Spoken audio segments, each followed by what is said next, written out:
Oddities, Late Night Movies with Rob, Ben, and Zach. This is a podcast about cinematic oddities, where we discuss any media that is too bizarre, abnormal, or off-kilter for contemporary audiences.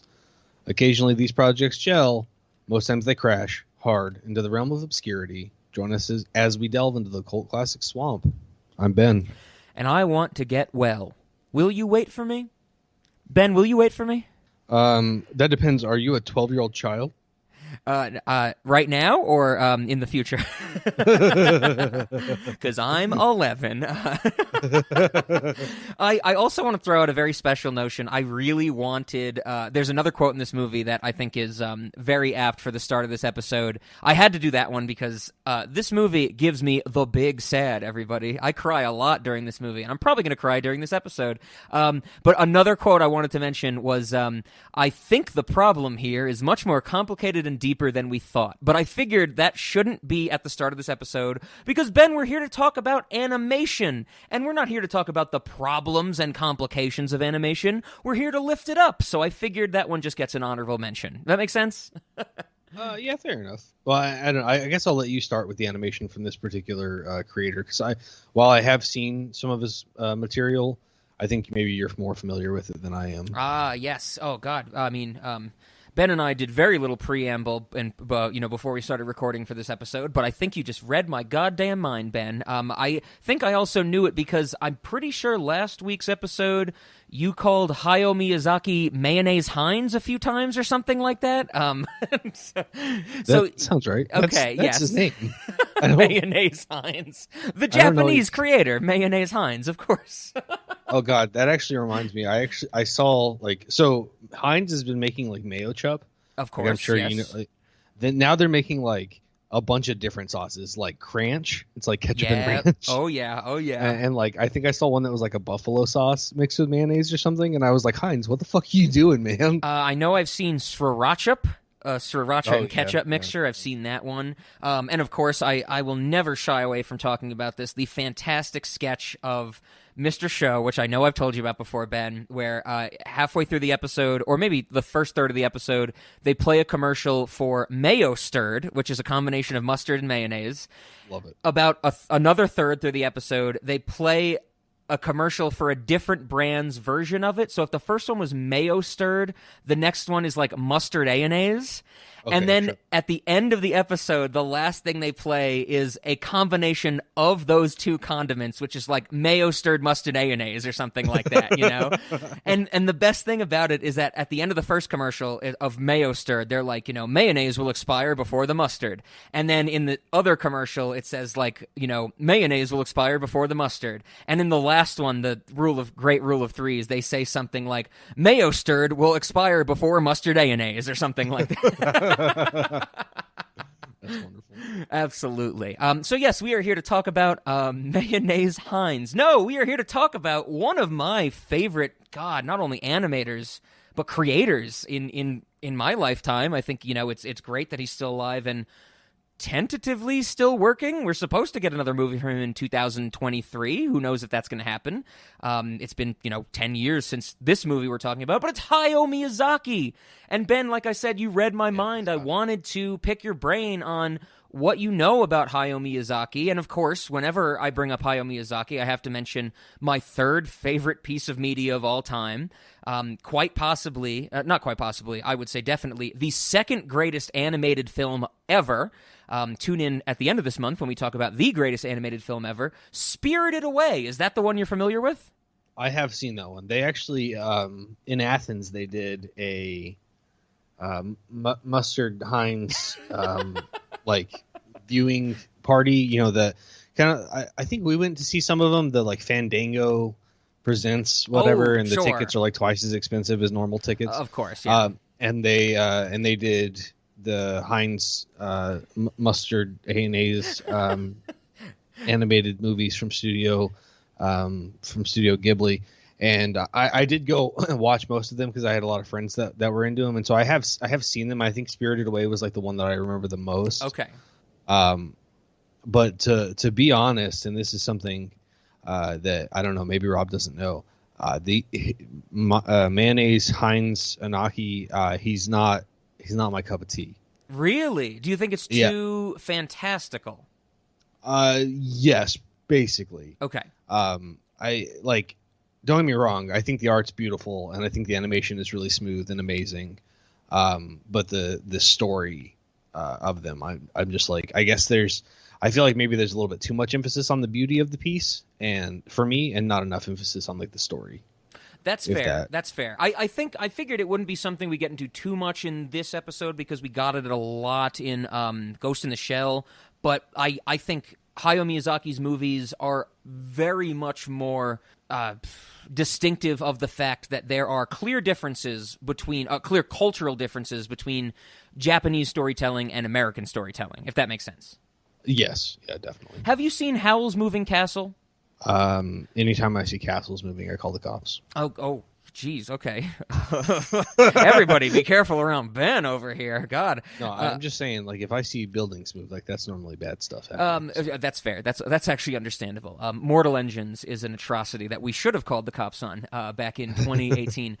No, but I mean, Howl's Moving Castle, I think, is the best example of that because there's a moment at the end of Howl's Moving Castle where a scarecrow, kind of for no discernible reason, turns into a human, and they try and play like a Princess and the Frog type of thing, like, you know, the frog was a prince but turned back into a human, but this scarecrow that just kind of had nothing to do with the story turns to a human and kind of Deus Ex Machina saves the day. And it does come across as very strange, but from what I've read, it has like a lot of cultural meaning in Japanese folklore, and it's something that just does not translate to English audiences. And I do think a lot of Hayao Miyazaki's stuff, you know, maybe to use a better example, or one that who's Hayao Miyazaki? I kind of am upset that, you know, we're 7 minutes into this and we have defiled the name of one of the greatest animators to ever live, you know? He would hate this podcast. Maybe to use a better example, though, is the end of Spirited Away. I know one of the things of Spirited Away, which is very well received throughout the world. It's not like people, you know, if you're a dissenter on that movie, you are a strange person, you know, just by statistical standards.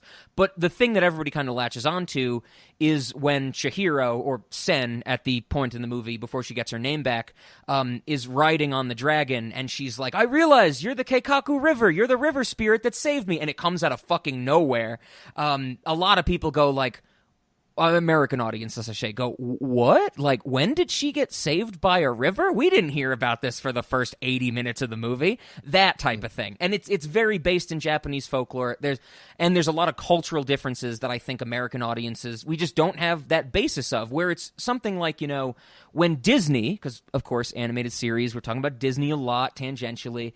When Disney does this stuff, we all kind of get it, you know? When they reference something, we all have that cultural grounding of going, oh, that's a, you know, Snow White reference, or a Hans Christian Andersen reference maybe, or Grimm's Fairy Tales or something, where we just don't have that grounding that Hayao Miyazaki puts so strongly into his movies. So there's probably, like, that's probably has a lot to do with why I'm not the hugest fan of a lot of that content, because there are so many, like, references and callbacks, things I don't understand. And generally, you know, I'm like every human. When I don't understand things, I just get angry and want to throw stuff. So Sure. When the 18th brand of Mayo Chup comes out, you just want to, you know, burn the supermarket down and start over type of thing. Right. Yeah. It's just Cranch. Really? I'm not saying that I haven't mixed mayo and ranch. Oh, wait, ketchup and ranch together. I'm just saying, did they need to sell it to me already mixed together? You know what bothers me is that in my undergrad, Robert Morris University, RMU, they had French, which was ranch and French, and it was really good. But then when I came out here to Colorado, I went to a restaurant, and they had French, and I thought it was that, but apparently it was just fancy ranch, and it was blue cheese and ranch. And it was really good, don't get me wrong, because I love blue cheese and ranch, but I was like, no, we need more distinction in our condiments, okay? Come on. Absolutely. You know how, like, there's that law that, like, chargers have to be uniform, that European law that, like, basically blocked Apple from doing chargers, or Apple's, whatever it is, you know, they tried to be uniform about that. We need that with condiments. I mean, solid agree. Like, hard agree. Yes. So Ben, basically what you're saying is that when all these things get mixed together in Heinz Mayonnaise's movies, Hayao Miyazaki, he's great. I'm sorry we started this joke now, because neither Ben and I are going to be able to break free from it. He's putting too much fantasticism. He's putting too many, like, I don't know, I'm tempted to say fairy tale elements where it's, and I like what you said, it's more about the artwork and the composition than it is the story, because you have things that come out of left field, you have things that are very bluntly put. I mean, I think The Wind Rises, our topic of discussion today, it is kind of jarring. Don't get me wrong, I love this movie. I love all of Hayao Miyazaki's movies. But don't get me wrong, it is very jarring when we have the scene at the hotel where Jiro goes to the girl's father and is like, you know, I want her hand in marriage. I love her and she loves me. She comes down the stairs and he goes, I do hope you'll approve, Father. By the way, my mother died of tuberculosis. I have tuberculosis. Can you still love me? And it's just like, oh my God, like that just happened in 30 seconds, you know? Well, yeah, especially because like at this point through the movie, so like they meet when she's a little child. And then I kind of get pedophile vibes from Jiro because he's like, I tried to hunt her down because I presumably want to stick my penis in her, and she's only a child. And I'm like, this is a little weird. Maybe there's some cultural things I don't know about, but by our standards, this is weird. And then they meet at a hotel, and they know each other for like 4 minutes. And then he's like, will you marry me? And she's like, yes, but I have tuberculosis. You're not wrong. You are absolutely not wrong. It is so strangely paced compared to American cinema. And I think we talked about that a little bit with Under the Shell, where, you know, Ghost in the Shell. I combined Under the Skin and Ghost in the Shell because of Scarlett Johansson. I apologize, everybody. But with Ghost in the Shell, the animated version, you know, we talked about how we don't get any of that background about, you know, why our main character is this cyborg type creation type of thing. But in the American version, we need those or the studio thinks audiences need those flashbacks. There's much more of a breakneck pace, I think, to Japanese storytelling, or maybe not breakneck, but throwing the audience into the deep end and saying, this is how you should feel it now, type of thing. Yes, but I mean, we've mentioned Naruto and some of those fight scenes, sure. And they're just like, you know, instead of yes. You don't get a backstory, it's like, let me explain in excruciating detail why I'm really smart. Yes. The love of the lore rather than my techniques are so cool. Exactly. Yep. And so like, to some degree, yes, there are times where they're like, we're not going to tell you anything. And then there are other times where they're like, we're going to tell you way too much. Sure. Yeah, it's you know, I mean, maybe that's a reason, as you say it that way, maybe that's a reason I really love Japanese animation as much as I do, because I don't think it is, you know, steadfast, put in a mold of how to structure itself, like I think a lot of American movies are. You know, like the American screenplay has to fit such a rigid structure. And when you break from it, either you bomb or you succeed fantastically, like with Tarantino being nonlinear, or something like, you know, Noah Hawley doing the Fargo TV show. When it doesn't click, that type of thing. Where Japanese stuff is just like, they get to do more of what they want. I think there might be some level of less studio interference over there. I know for a fact with Hayao Miyazaki's movies, there's less studio interference than in the American system, because Hayao Miyazaki owns the studio. And so he basically gets to do whatever the hell he wants, type of thing. And that's why he mixed ketchup and mustard together. Exactly. And that's why he nobody stopped him. Fancy ranch. So, okay, I'm sure we'll get into more of that as we talk more about The Wind Rises, because I have a lot to say about this movie. But I figured, since we queued it up in some past episodes, I think Ben and you said, well, we're going to do a Miyazaki movie. We just don't know which one yet. And I wanted to talk about some of the other ones and why we're not covering those, because we only slotted one spot for Miyazaki. Well, first and foremost, a lot of his movies are children-oriented. I mean, Ponyo from 2008 is basically the Japanese version of The Little Mermaid. It's a great movie. It's a fun movie, but it's very much a children's movie. Ben and I talked a little bit about possibly covering My Neighbor Totoro. While that is very much presented and wrapped as a children's movie, it deals a lot with adult themes, which is why we talked about it. I mean, if you have not seen My Neighbor Totoro, since you were a kid, go back and watch it. It's kind of unsettling how much that movie is about, like, the reason Totoro exists is because the two sisters are dealing with the death of their mother, that type of thing. Lupin the Third, Castle in the Sky, Nausicaa in the Valley of the Wind, his early movies, they're a little more adult, but I don't think they're as refined. I want to do something later from Miyazaki. Howl's Moving Castle is very much adult, and I love the take on Howl's Moving Castle. That movie is basically about every time you do a little thing that you don't agree with, it starts to eat away at who you really are. And that's the kind of the whole purpose of Howl, is that he changes form throughout the movie because he's fighting for Japan in the war, that type of thing. But that movie is very much presented through the Sophie character, who is a child but turned into an old woman.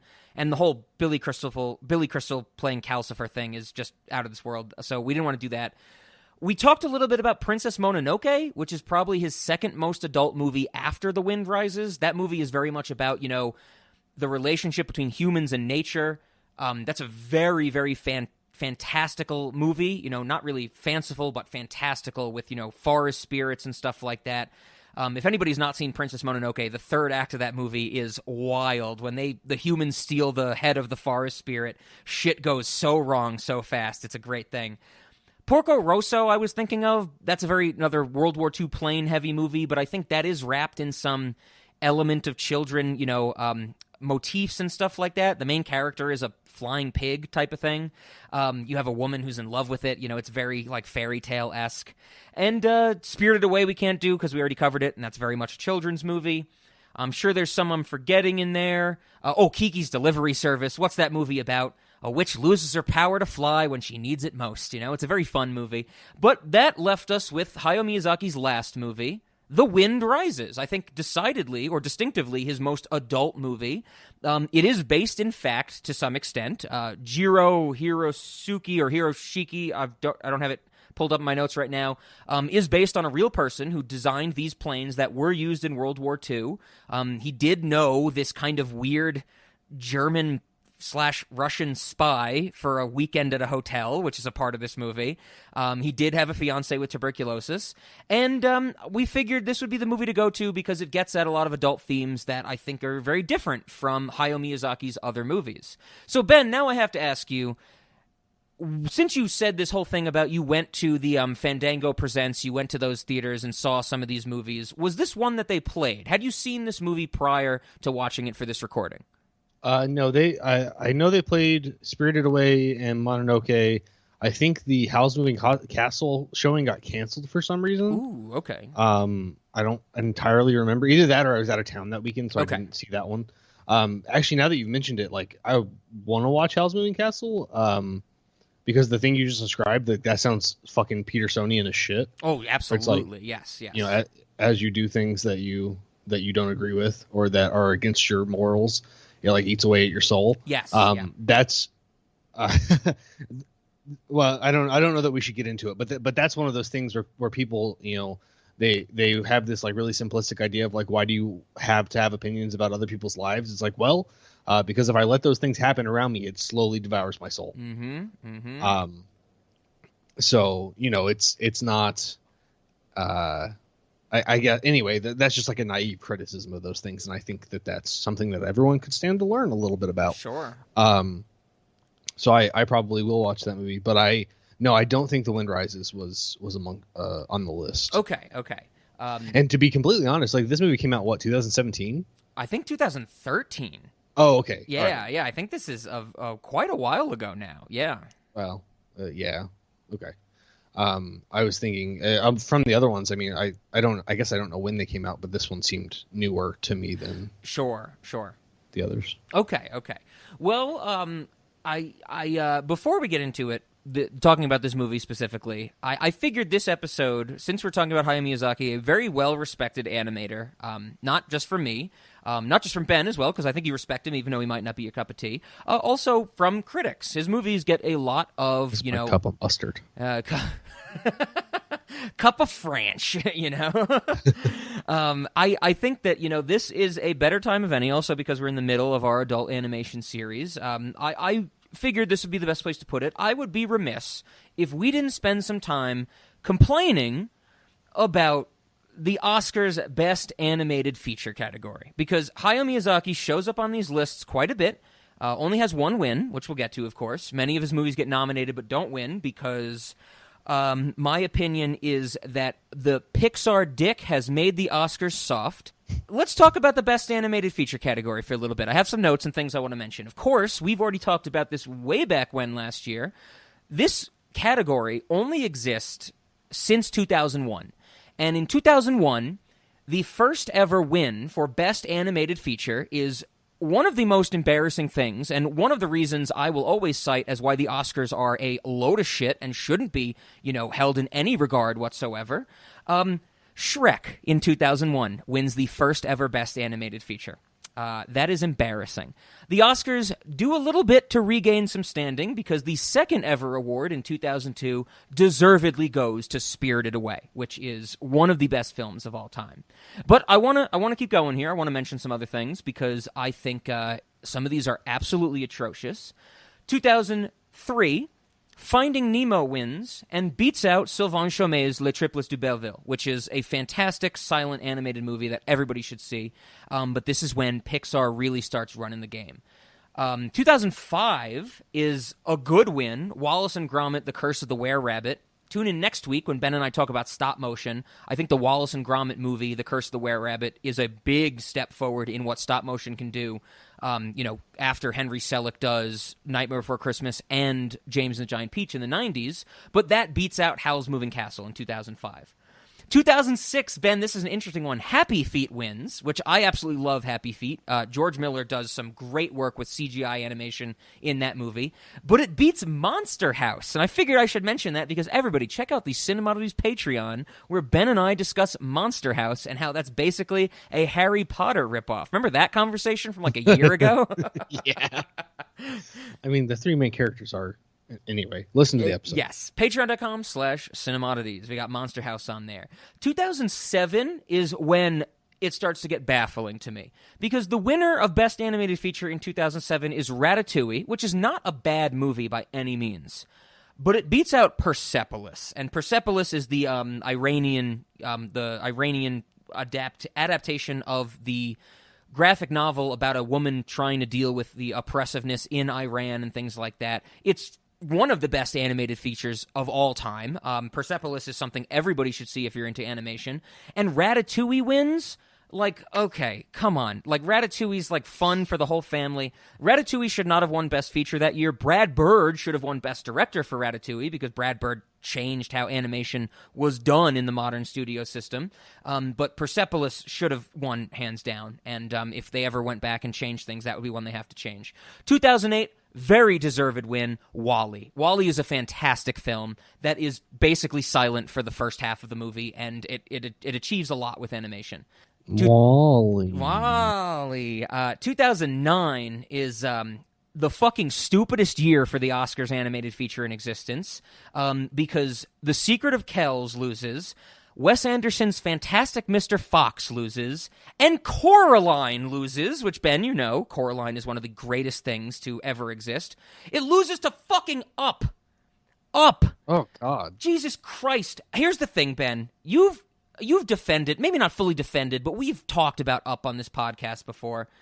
I have a question. If anybody says they really like Up, can anybody who likes Up describe the movie to me other than the first 10 minutes? Does anybody know what fucking happens in that movie? Because every time I talk to anybody about Up, they go, oh man, that first 10 minutes is so heart-wrenching. And I'm like, okay, what's the rest of the movie about? And they're like, no, it doesn't matter. His wife dies. And I'm like, then it's a short film. You can't tell me it's a good movie if you don't remember the rest of the movie after the emotional manipulative scene at the beginning. You know? There's an ostrich. Is there an ostrich? It's not an ostrich. Whatever island they end up on, they give it a name. I forget. It's some kind of ostrich. What is the plot of Up? Somebody please tell me. It's about an old man whose wife dies. Who wants to have a flying house. God. And he wants to go on an adventure that he promised he would take his wife on. He runs into one of their heroes who turns out to be a bad guy. And then it's Jurassic Park from there, I think. I think there's a talking dog in Up. I think. Oh, yeah, it has a collar that lets it talk. Yeah. Cool. Isn't that awesome? Isn't that awesome that nobody remembers that movie, but Pixar did so well in that first 10 minutes that everybody wants to suck their dick? We don't have to relitigate Up ever again. If you want to hear more about Up, go listen to our Patreon and listen to the Searching episodes, because the first 10 minutes of Searching are the same as Up, basically, and it does it way better as a full movie. Oh, Yeah, that's right. But, I mean, even if Coraline wasn't going to win in 2009, which it should have, of course, because Henry Selick is a genius, and that movie is amazing. Fantastic Mr. Fox should have won. The stop motion of Fantastic Mr. Fox, the voice acting that is absolutely fantastic. Excuse the reference there. But this is when the Oscars, like I said, the Pixar dick started to make them go soft. In 2010, Toy Story 3 wins. Toy Story 3 is the one that I think everybody's like, why the fuck does this need to happen? Why did it come out, 11 years after the second one? Nobody was asking for this. We basically paid Tom Hanks, a bajillion dollars to do it. But here's the other thing. This is what it beats in 2010. One, it beats L'Illusionniste, the Sylvain Chauvet silent animated film, which makes me cry every time. That last shot of Magicians Do Not Exist is the saddest thing in existence. But it also beats How to Train Your Dragon. How to Train Your Dragon is a definitively better movie than Toy Story 3. 2011, Gore Verbinski's Rango deservedly wins. That's a very interesting take on animation and what it does. 2012, they go back to being absolutely atrocious. Brave wins. Does anybody remember fucking Brave? Well, you had a red-haired girl. Oh, wow. How brave of you. And it beats out Laika's Paranorman. Paranorman, one of the best examples of stop motion in the 2010s. They do things that, it's like a second movie, I'm pretty sure, after Coraline, and they advance the art form so much. And Paranorman is also, there's 45 minutes of me crying nonstop in that movie. From when Courtney and Norman talk in the library until the end of that movie, I am crying my eyes out, and I got the chance to see that in a theater about a year ago at one of those Fandango special events for an anniversary, and I just cried in a theater for 45 minutes. It was fantastic. 2013, here's the year we're talking about. The Wind Rises gets nominated, but it loses. It also loses along with Ernest and Celestine, the Belgian movie, which is a good movie. It's based on kids' books. Still pretty good. Also beats out, Ben, are you ready for this? The Croods got nominated for Best Animated Feature. What? Yes, in the same year, The Croods and The Wind Rises were put in the same category.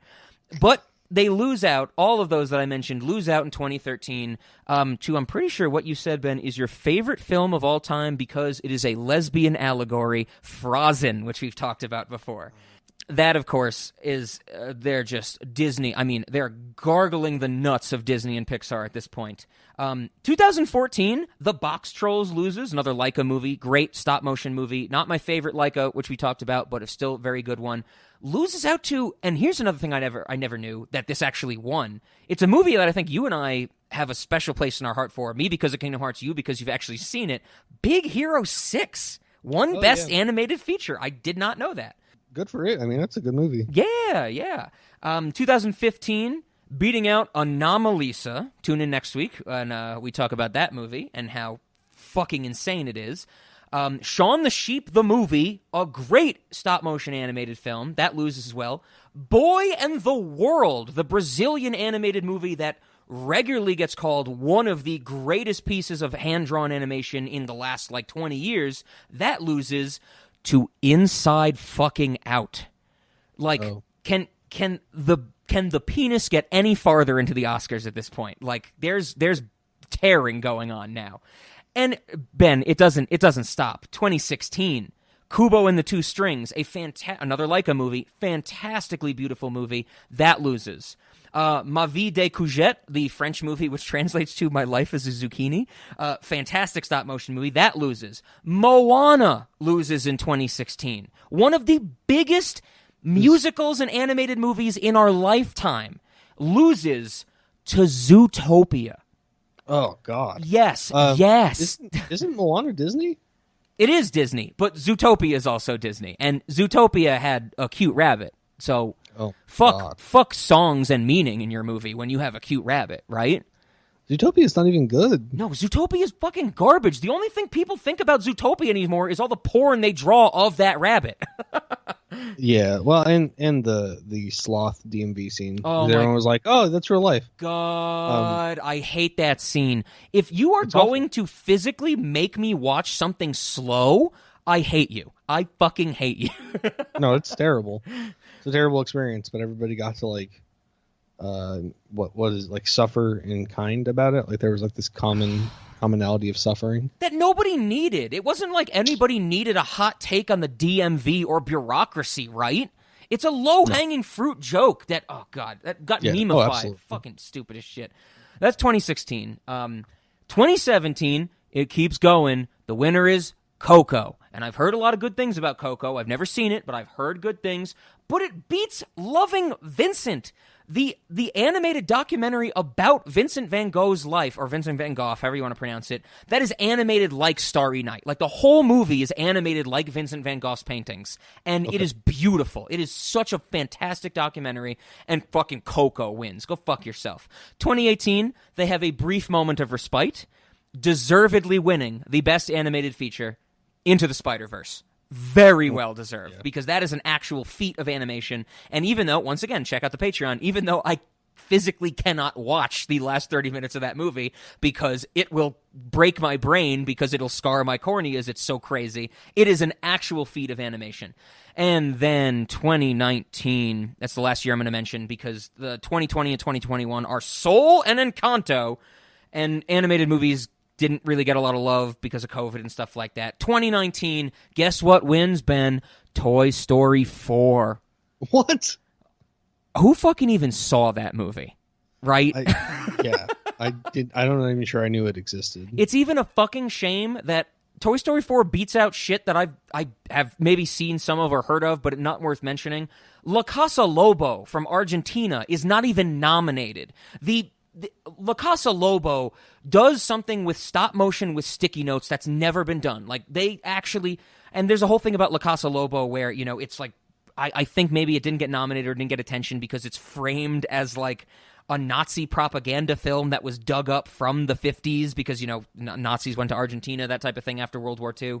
And it's used as basically like a propaganda film to scare people from pointing out Nazis to Nazi hunters after World War II, and it's all stop motion. It's a very, very interesting film, but they do something with the art form that Toy Story 4 can only fucking dream to do. Toy Story 4 was just copy-paste Woody, copy-paste Buzz. Oh, who's the new character in Toy Story 4? It's a fork with googly eyes. There's literally a character in Toy Story 4 named Forky, and it's a fork with googly eyes. Are you fucking kidding me? That wins Best Animated Feature when La Casa Lobo, it's only 70 minutes long, but they have literal buildings being built up and torn down in a minute made out of sticky notes and stop motion.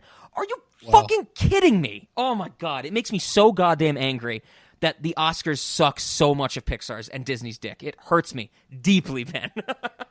I can feel it. Oh, God. Oh, God. Well, I had to get that out of the way. I figured there would be no better time than with Hayao Miyazaki because, like I said, Spirited Away is his win, Howl's Moving Castle gets nominated, and so does The Wind Rises. The Wind Rises. Let's get into it. Do you want to talk any more about the Oscars, Ben? Do you have any thought on the Oscars other than, you know, they suck and we shouldn't give them any attention? And even when they get things right, it still kind of sucks because they've gotten so many things wrong. What kind of self-respecting person watches the Oscars? Dude, I think the same thing. That's what I have to say about it. I think that's what I had to say about the Will Smith incident, too. Yes, that's right. The slap, of course. God. The only reason people paid attention or thought about the Oscars this year. I'm surprised they didn't pay Will Smith to and give him extra special awards for making the Oscars interesting. Right? Right? But, you know, that's more important than the war in Ukraine. So let's go. Keep your mayo chups out your mouth or whatever. I tried right there. Are you ready to talk about Mustard, Heinz, and Aki? Yeah, let's get into The Wind Rises because this is an absolutely beautiful movie. And I think the best way to start is by asking you a very important question. When did you start crying while watching this movie? I think at one point I accidentally pulled a nose hair and then my eyes watered a little bit. Ooh, okay. I'll take it. No, this movie didn't make me cry. I'm curious about what makes you cry about it because I had no connection whatsoever to him and his relationship with his wife. Oh my God, I love that stuff, and I'm actually glad you bring that up because that's something I kind of, you know, this episode or this discussion, watching this movie in particular for this recording, made me kind of realize this. We talked about it last month in Big Fish, my unexpected love pick, because it was unexpected because that's such a romance movie. I think I kind of get what I love about romance in films. I love chance romances. So remember Big Fish, like Edward Bloom, Ewan McGregor, just kind of by happenstance sees Sandra Templeton at Calloway's circus, and time stops and everything, and he sees the love of his life, and that's where the romance starts. I think this is very similar, is that it's the earthquake at the beginning with the younger versions of our characters, that is a very momentous situation. But before that, Jiro's hat blows off and she catches it, almost falls off the train. Even when they're later on in life, when her umbrella, or her parasol, as they call it in the English dub, which I love, it blows away and he catches it. I think I'm starting to understand. I really like chance romances. I like small moments between people that create something so powerful, yet intangible and indescribable, that it is only felt or understood if you've felt it before in your own life. I don't really like the whole thing of let's say romance movies where two people fall in love and they fall deeply in love, but then it turns out one of them said a tiny lie and they break up, and then they get back together, and or maybe even, to use an example we've talked about, the Chasing Amy example of the whole thing, of Ben Affleck being like, "You're a lesbian, but I got a penis," Like, I don't really like when the romance or the creation of the romance is so heavily focused on. I like when it's just a glance, when it's a chance meeting, when it's a hat blowing away, when it's something that for some reason draws people together. There's something about that. It's fantastical, and I think that's the cutest shit, if I may put it that way. There's a reason it's called a meet cute. And yeah, I never really loved that phrase. My favorite use of that phrase in the It's Always Sunny in Philadelphia episode, where they talk about that at a bar they go to, because I think they go to a bar to figure out how to do patties better, and they Dennis and Dee start saying, "Oh, it's a will they won't they" between these two bartenders. It's like watching a soap opera, and it's like that's their meet cute. And Charlie is like, "Did you say meet cube? I like that idea." And he's like, "Why can't I buy meat Sunny cubes?" Classic. It's Always Sunny. No, but that's what you're describing, and I'm glad that you took the time to distinguish what makes you not like rom-coms, because a rom-com is a chance meeting, then with the other attachment, that you said that you don't like. But if rom-coms were just a chance meeting and then happily ever after, you think you would like that? Probably not. I think there's something very powerful to using this movie and Big Fish as our two examples. I think there's something very powerful to making sure the characters, if not both, one, because unfortunately in this movie, the female character, Nahoko, is in love and sick. That's her modes, But Jiro very much has something else going for him with his love of engineering and aircraft design. I think the same thing goes with Edward Bloom. Edward Bloom in Big Fish, not only does he love Sandra Templeton, but he is so indebted to his other relationships and, building up Spectre from the ground up and that type of thing, which everybody go check out that episode. It's a great discussion. Great movie as well.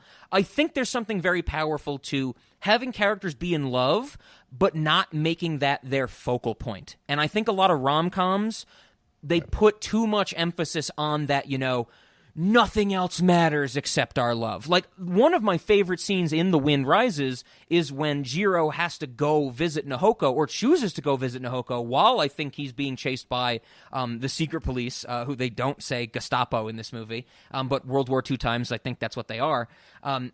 He has to go visit Nahoko, and he's on the train still working on his design, and you get the shot of him using the slide rule, and it's a shot of his paper while he's doing calculations, and tears are falling onto the paper. And that is the exact idea of what I love, or what I want from romance movies, is that these characters clearly have other goals and aspirations in life, and romance is almost getting in the way, but they're trying to play the balancing act of getting it to work. Where in something like Chasing Amy, which is not the best example because it's not truly a rom-com, it's a Kevin Smith movie, I think the whole thing is Ben Affleck might as well be a homeless person in that movie. His only goal is to have sex with this lesbian. And that's like people are more than love, right? Yes. But I mean, what you're talking about is what the camera's focusing on, right? Because like obviously we have to assume that there's some amount of other stuff happening. Sure, and it's just that the story focuses on this particular part of it. Yeah. Yeah, I definitely I see where you're coming from. You want them to focus on more than just the love. Exactly. And it's something like, take for example, like movies like Friends with Benefits, no strings attached. Even go to like The Notebook. Even go to more serious like romantic movies that aren't even rom-coms, but like The Notebook, like Nicholas Sparks books and stuff like that. What the 5 Feet Apart movie with Dylan or Cole Sprouse, I don't remember. It's like clearly other things are happening. I think it's Friends with Benefits with Mila Kunis and Justin Timberlake. That might be No Strings Attached. I don't remember because they're the same movie basically. But it's like Mila Kunis. It's like the start of the movie is her in an office and she's like, I'm a very strong woman and I have an ad executive job. And then basically that never gets mentioned again because it's about the romance. And yes, you're right. Other things are going on, but I want more detail in their other goals and aspirations. I don't want them to be like, throwaway line of dialogue. Oh, I was going to go on the date with him, but I had to blow him off because I had to do work. Like, show them doing the work. Show them making the decision to do the work over. With exactly. And instead, most movies play it as just like, man, isn't love the strongest force in the universe? And it's like, no. Sometimes, dealing with the fact that your beautiful airplane designs might be used to bomb other countries, maybe that's a little stronger than love sometimes. Not all the time, but sometimes. I think the strong nuclear force might be the strongest. No, I don't know, dude. I one time I rubbed a balloon on my hair and it defied gravity. That's pretty strong, bro. Okay. Static electricity. No, I mean I'm with you. It definitely makes the story more human. Yeah. When you see these other elements of their character. And that's why I can give like Ghost of Girlfriend's Past like a pass on that particular problem, because that movie is set in one weekend where they're intentionally removed from their normal lives. Sure, that's a good take, because it's not like we get any time lapses where we're confused about the timeline. Like it is just 2 or 3 days where that is the focus of these people. Right, and it's the story provides a very good reason why that's the focus, whereas in normal rom-coms, it's just dude sees girl, dude becomes infatuated with the girl. Mm-hmm. Either girl turns him down and dude doesn't give up, and that's somehow romantic. Yeah, doesn't take no for an answer. Exactly. Or as you said, they do get together. So there's the two types. They either kiss at the end of the movie or they kiss partway through the movie and then they have a fight. Like those are the two types of rom-com. I think. You told me you had 2 dogs, but you have 3? How could you lie to me like this? And where it's like, oh my God, there's 45 minutes left of this bullshit. Just kiss and end the movie. I don't care. Well, and of course, like that, it's always something so stupid too, where it's like you have 3 dogs and you lied about you said you only had 2, and then they're like, but I actually got the 3rd dog yesterday, and then they never actually tell them that. So it's like the whole movie's based on a simple misunderstanding that could be cleared up with one line of dialogue, and it's like we're just going to ignore that fact.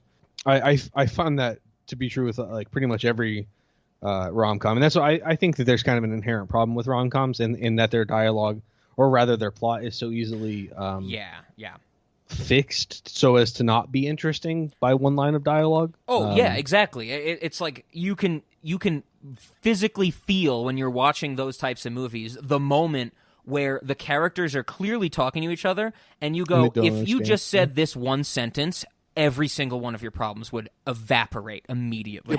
Yeah. And then, of course, you always have the question, like, why didn't he just tell her this? It's like, because so the movie could happen. Yeah. That makes for a bad viewing experience. I think the example that we haven't mentioned also is, 2 people might not be the best pairing in a relationship at the start. One of them might be very horrible. Like, literally, one of them might be committing genocide, but then they tell the story of how their dog died when they were little, and that makes them human, and they clearly have to fall in love now. Oh, my God, get over yourself. I mean, that's pretty much my life story, so... I just blew up your spot, Ben. I'm sorry. Yeah, you did. No, yeah, I mean, Ben was committing genocide I against did commit genocide, Mayo yeah. Chup. Yeah. Yeah. Mustard Hayanaki and me, like, we go way back, and there was lots of genocide, or condimenticide. I don't. Ooh, I like condimenticide. You have to pronounce the T, otherwise it sounds like we're condom side or whatever, condomicide. Condimenticide. Yeah. So I mean, and then I was redeemed because at some point when I was young, somebody made fun of me and didn't pick me for dodgeball. Yes. And then it's like, oh, bam, fucking right on. He's a normal person that didn't commit condimenticide or whatever the fuck. We are I'm saying. a good Christian podcast. You should not be having sex unless it is for the purpose of procreating. Okay, everybody, let's get that straight. Condom side. Yes, absolutely. Yeah. No, I also think on this whole point that this kind of it's dawning on me that this is what I love about romance is that the romance shouldn't be the focus. Romance should be, like I said, playing the balancing act. I think another reason I love The Wind Rises so much is because the romance doesn't start until like an hour into the movie, Like the first half of the movie is so steeped in his career, his profession, his love for designing aircraft. And I think that, I care so much about the romance later on because I know that Jiro is starting to juggle many different, plates when he falls in love with Nahoko, but he still has to care about, his first and true love. And I think there's a great balance between, love between people is very strong and very important. Don't get me wrong. Like, I'm not like a cold man or anything like that. Love between people is very strong, but love of what you do and what you can provide to your career, to the world, to your profession, to other people that you're not intimately involved with is just as strong, if not stronger, I think, Oh, man. But see, okay, so you're speaking about this from your personal perspective, and I appreciate that. Absolutely, but I think that there is something we should address Okay. or at least recognize. There are a lot of people in the world who don't have a calling, if That's you will. very fair. Or, that is absolutely or at the very fair. least, don't know what their calling is, which is just as bad. Yes. So, for some people, well, and then I think there are other people where their entire calling is to procreate. Sure. And it's like their calling is to raise children to whatever degree that they can, and perhaps their children will do something different. And then we call them the good Christian cinema audience, but yes, okay. Yes, yeah.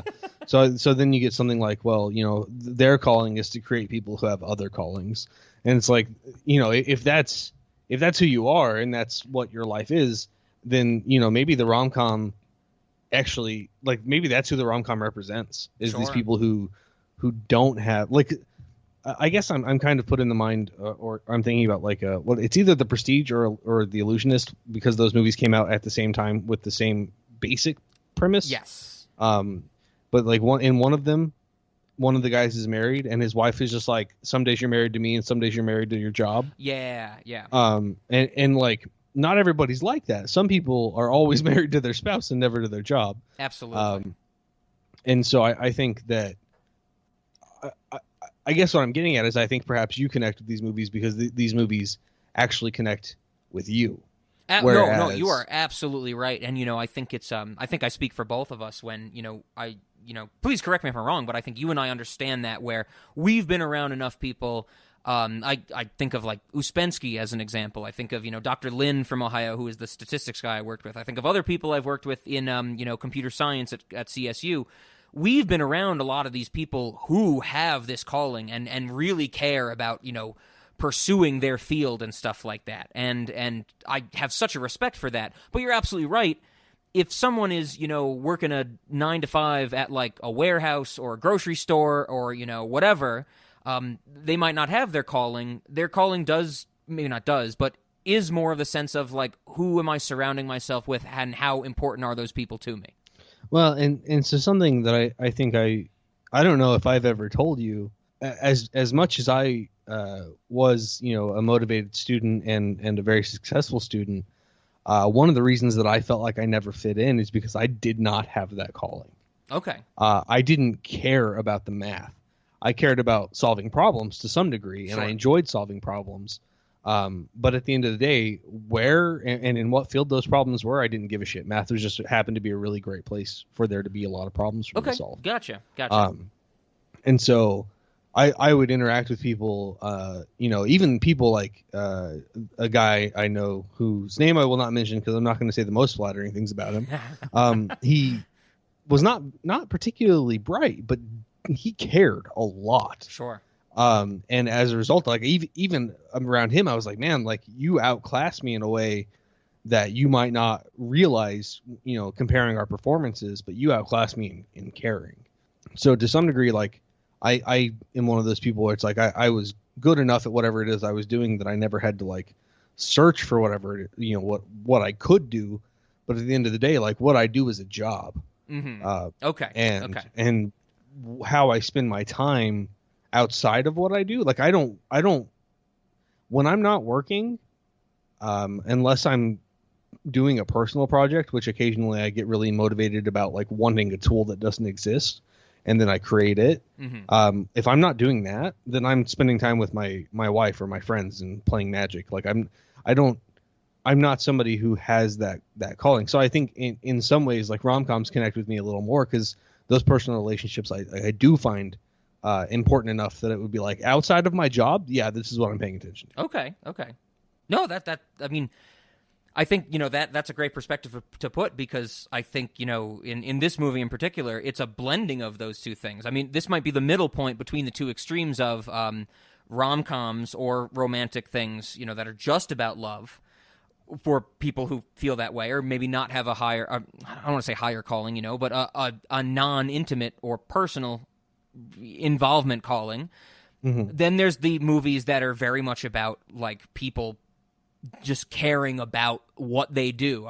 Whiplash is a great example. And if anybody has never seen Whiplash, oh my God, go watch Whiplash. I mean, there's a fantastic scene where, it's the only good Miles Teller performance in existence. He's not a good actor, but Damien Chazelle gets out of him something fantastic in this movie. There's a great scene where he sits down with his girlfriend and he goes, I want to be the best drummer in the world, and I can't be with you because I need to focus on drumming. And she's like, are you breaking up with me because you want to practice drumming? And he goes, it's not that I want to practice drumming, it's that I want to be the best at drumming. And so he literally breaks his personal relationships because of his career, because of his chosen passion.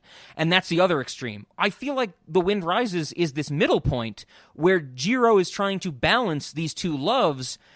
Very similarly, in Big Fish, Edward Bloom is trying to balance his love for his wife and his family, Sandra Templeton, and the kid, Billy Crudup, with his desire to keep Spectre alive, to make sure those people have a home, which is also very personal, but still very much a career, I think.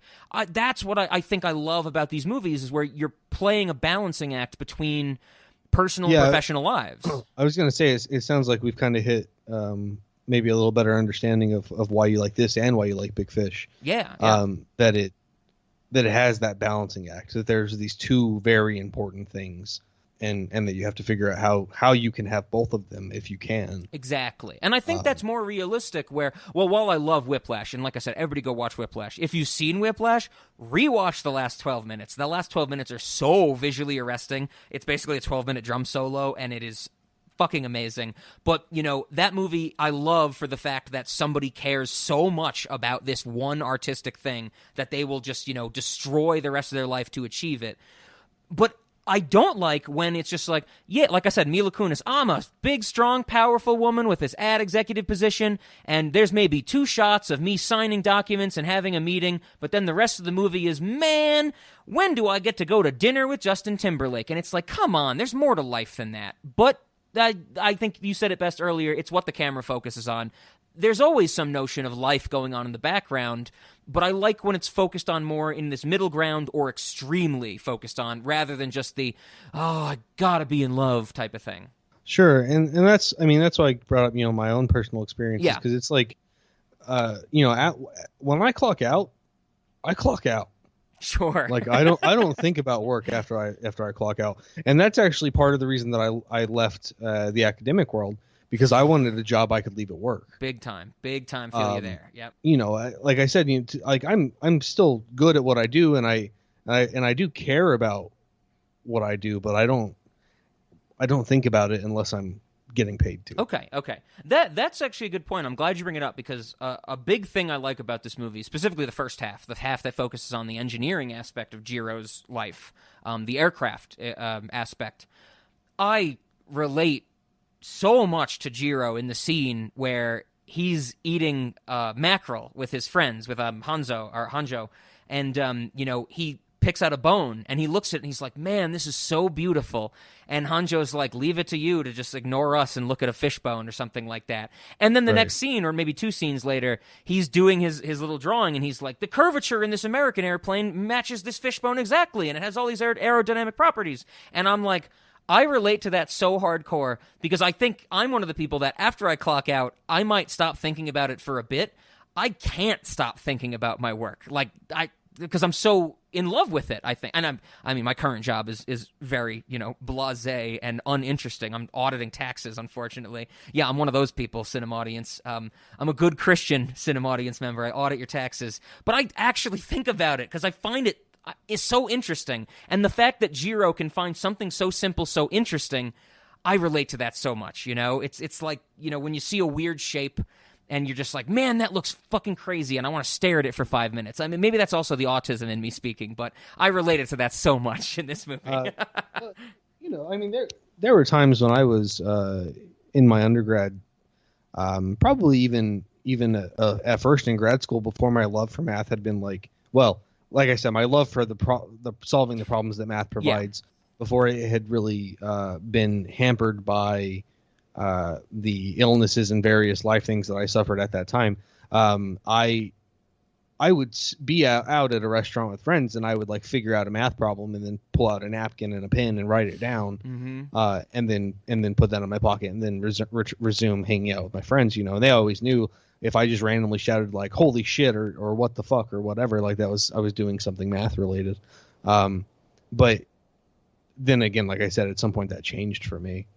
Academia really is the worst thing to happen to intellectual people. I mean, it really beats the shit out of your love for things, Oh yeah. Ben and I both have been in academia, and I think we both left it for very good reasons and that type of thing. I mean, I know I've told you before, and I think I've said on this podcast, when I was doing my cybersecurity research, the whole thing that I really had all these great ideas and great results, and I was like, I want to publish, I want to take these out to the world, I want to make an impact in this community, and they were like, ooh, what you have, we should dole that out for 3 years, because we can get a lot of publications. I'm like, why wait, And it's like, because we can get another trip to Hawaii, and I'm like, yeah, trips to Hawaii are cool, but if that's your motivation for being here, what the fuck is wrong with you? Why don't you care more about this, Why are you, as this tenured professor, caring less about this than me, it beats the hell out of you, I think. It beats the love out of you also. Oh, absolutely. And that was, I majorly experienced that, not just with my experiences with actual people in the math world, but also the illness that I suffered as well, which then led to me having to do research while I was incredibly sick. And that was in large part because I couldn't afford not to. And that just creates a connotation of negative physical feelings with work, which is not good for anybody's mental state, anybody's willingness to do anything also. Absolutely. And so there are times where I guess I miss it and I wish that I could go back to feeling the way that I felt, whenever you were still there for the first 2 years and we had a good time doing analysis and whatever. Yeah. God. But that eventually died and as you said, for your own reasons, yours died as well. And it's, I don't know, I guess it's sad. There's a certain amount of mourning that has to be done. Absolutely. That was a big part of my life, and I'm sure it was a big part of yours as well. Yeah. And I think, this is also very much, good Christian Cinema Audience. Don't think we're just rambling about our personal lives. I think this very closely ties into one of the major themes of this movie. I mean, I think it's summed up almost perfectly at the very end of The Wind Rises, where the Caprani, the Italian guy, he says airplanes are beautiful cursed dreams waiting for the sky to swallow them up. It's like we're putting our effort into something we love so much, but we know they're going to be used for bad reasons. We know that they are created just to be destroyed. We know that they're created to crash almost. And And I think that's what both you and I are saying, is that, we went into something, or many things throughout our lives, with such strong passion for it, and it gets beat down by what the rest of the world, or maybe not rest of the world, but, what society or what these systems that we put our passion into want to beat it into and make a mold into it of. And, we have all these grand ideas, and it turns into, no, it's like, yeah, you can like math, but you got to take these tests at these times, take these classes, and make sure you follow our rigid structure. And it's just like, can't I just love something? Can't I just want to create an airplane? And it goes, no, you can't, because people are going to use it for their own things. It's literally destined to be destroyed, that type of thing. And it's sad. Well, it's very sad. I think in the case of math, I think maybe I would say destined to be consumed. Yes. And which I've discussed. I think I probably on and off recording with you multiple times. Mathematics research is essentially the process of mental masturbation for the sake of creating lubricant so that somebody else can mentally masturbate. All these fucking weird eccentric people trying to prove that they're smarter than the next weird eccentric person. It's fucking disgusting. Yeah, and there's some that don't fall into that, where it's like, it's not that they're trying to prove they're smarter, it's just they care about this shit. And then it's like, at some point I was like, but why? Like, what is the gain from this? And maybe I come at it for a little bit different than you, where it's like I was around some people who cared about it in a more pure way, and I was, but like, I was like, but at the end of the day, why is this a good way to spend your time? Sure. And and the end result of that line of questioning was that for me, it wasn't a good way to spend my time. Yeah. Yep. So, I mean, it's very sad, and I think this is a great conversation to have with this movie, because this movie is also very sad for these reasons and for many other reasons. But it is just so. And that's another reason I really love this movie, is because of that notion of Jiro is so passionate about aircraft, about airplanes, which is something I don't share. I mean, I do want to get to the point. I think aircraft, is the sheer existence in our life of aircraft has a weird philosophical implication, which I'm sure we'll get to. But the whole beginning of the movie, when Jiro's young, like before the earthquake, when he has his first dream sequence, he's like, I can't be a pilot because of my eyesight. And it looks like he gets almost vertigo or something in one of his dreams, type of thing. And then he has the dream with the Italian guy, and he's like, can I still be involved with airplanes? Can I still make airplanes? And he's like, I've invented hundreds of airplanes. I've never flown a single one, And he has such this deep passion for it. I mean, it also, of course, the bad example of that is Paul Dano in Little Miss Sunshine, where he wants to be a fighter pilot, but then he's colorblind, and literally his world crumbles because his little sister says, well, you can't fly planes if you're colorblind. And I'm like, okay, we're just taking that. He's not going to go to the Air Force or anything and get a test done. Like, literally, he couldn't tell, like, green from blue. So the little sister says something, and his whole life is fucking crumbling. And that movie's horrible, I think. But I love the fact that he's like, if I can't do this with airplanes, let me do that with airplanes. Is that his passion finds a way. And then it gets bastardized by the whole, company. I mean, the whole thing of, I think the whole scene when they go to Germany, them not being allowed to see certain parts of the aircraft, them getting bad or misinformed government specs from the Germans and things like that. They start to cut through all this red tape. It's like we've been saying, maybe this is a summarization of it. It's like everything we experience in academia, where there's a lot of hurdles to get through, and all you want to do is do right by what you love, and other people and other systems don't let you do that, and that's very sad. Yeah, I mean, and that there's definitely the hint of that in the real world, and I think you experienced that to some degree more than I did, where it's like they wanted to hold on to those results for various for whatever reason. Like, they wanted to keep that kind of thing secret, and you're like, no, like, the world, like, I'm doing this so that people can know about it, and they're like, well, that's not why we're paying you to do it. Exactly. Oh my god. I know I've told you this before, Ben, but the fucking idea of the whole concept of publishing papers and sending them to reviewers where they would be like, you did not explain this correctly, or you did not mention why you're using this algorithm or this idea. And we get that after, fucking 5 months of waiting for them to review it. And then I read their review and they go, you did not mention why you're using this implementation. And I go, I can literally send you back this paper with one paragraph highlighted that answers your fucking question. And it's a hurdle. It's a thing that, nobody cares as much as we do. And when I say we, I mean the royal we. And I'm sure everybody has felt this at some point. When you care about something, you realize that nobody else cares about it as much as you do. You know, nobody does like you do.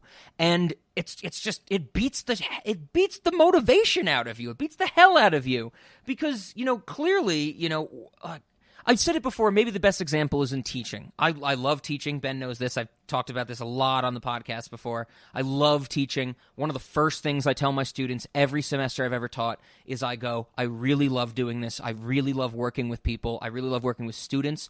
I'm not a 60-year-old professor who's been doing this their whole life and can't stand it anymore. And it's a bummer that that's a real thing, that when you've done something for so long, you stop to care. And that is a fucking bummer. That's not across the board, of course, but I feel like that's most of the people who are gatekeeping newer people or younger people from getting into things, is that you have to deal with people who are just like, you know, oh, slow down there, you know, don't work too hard, don't care that much.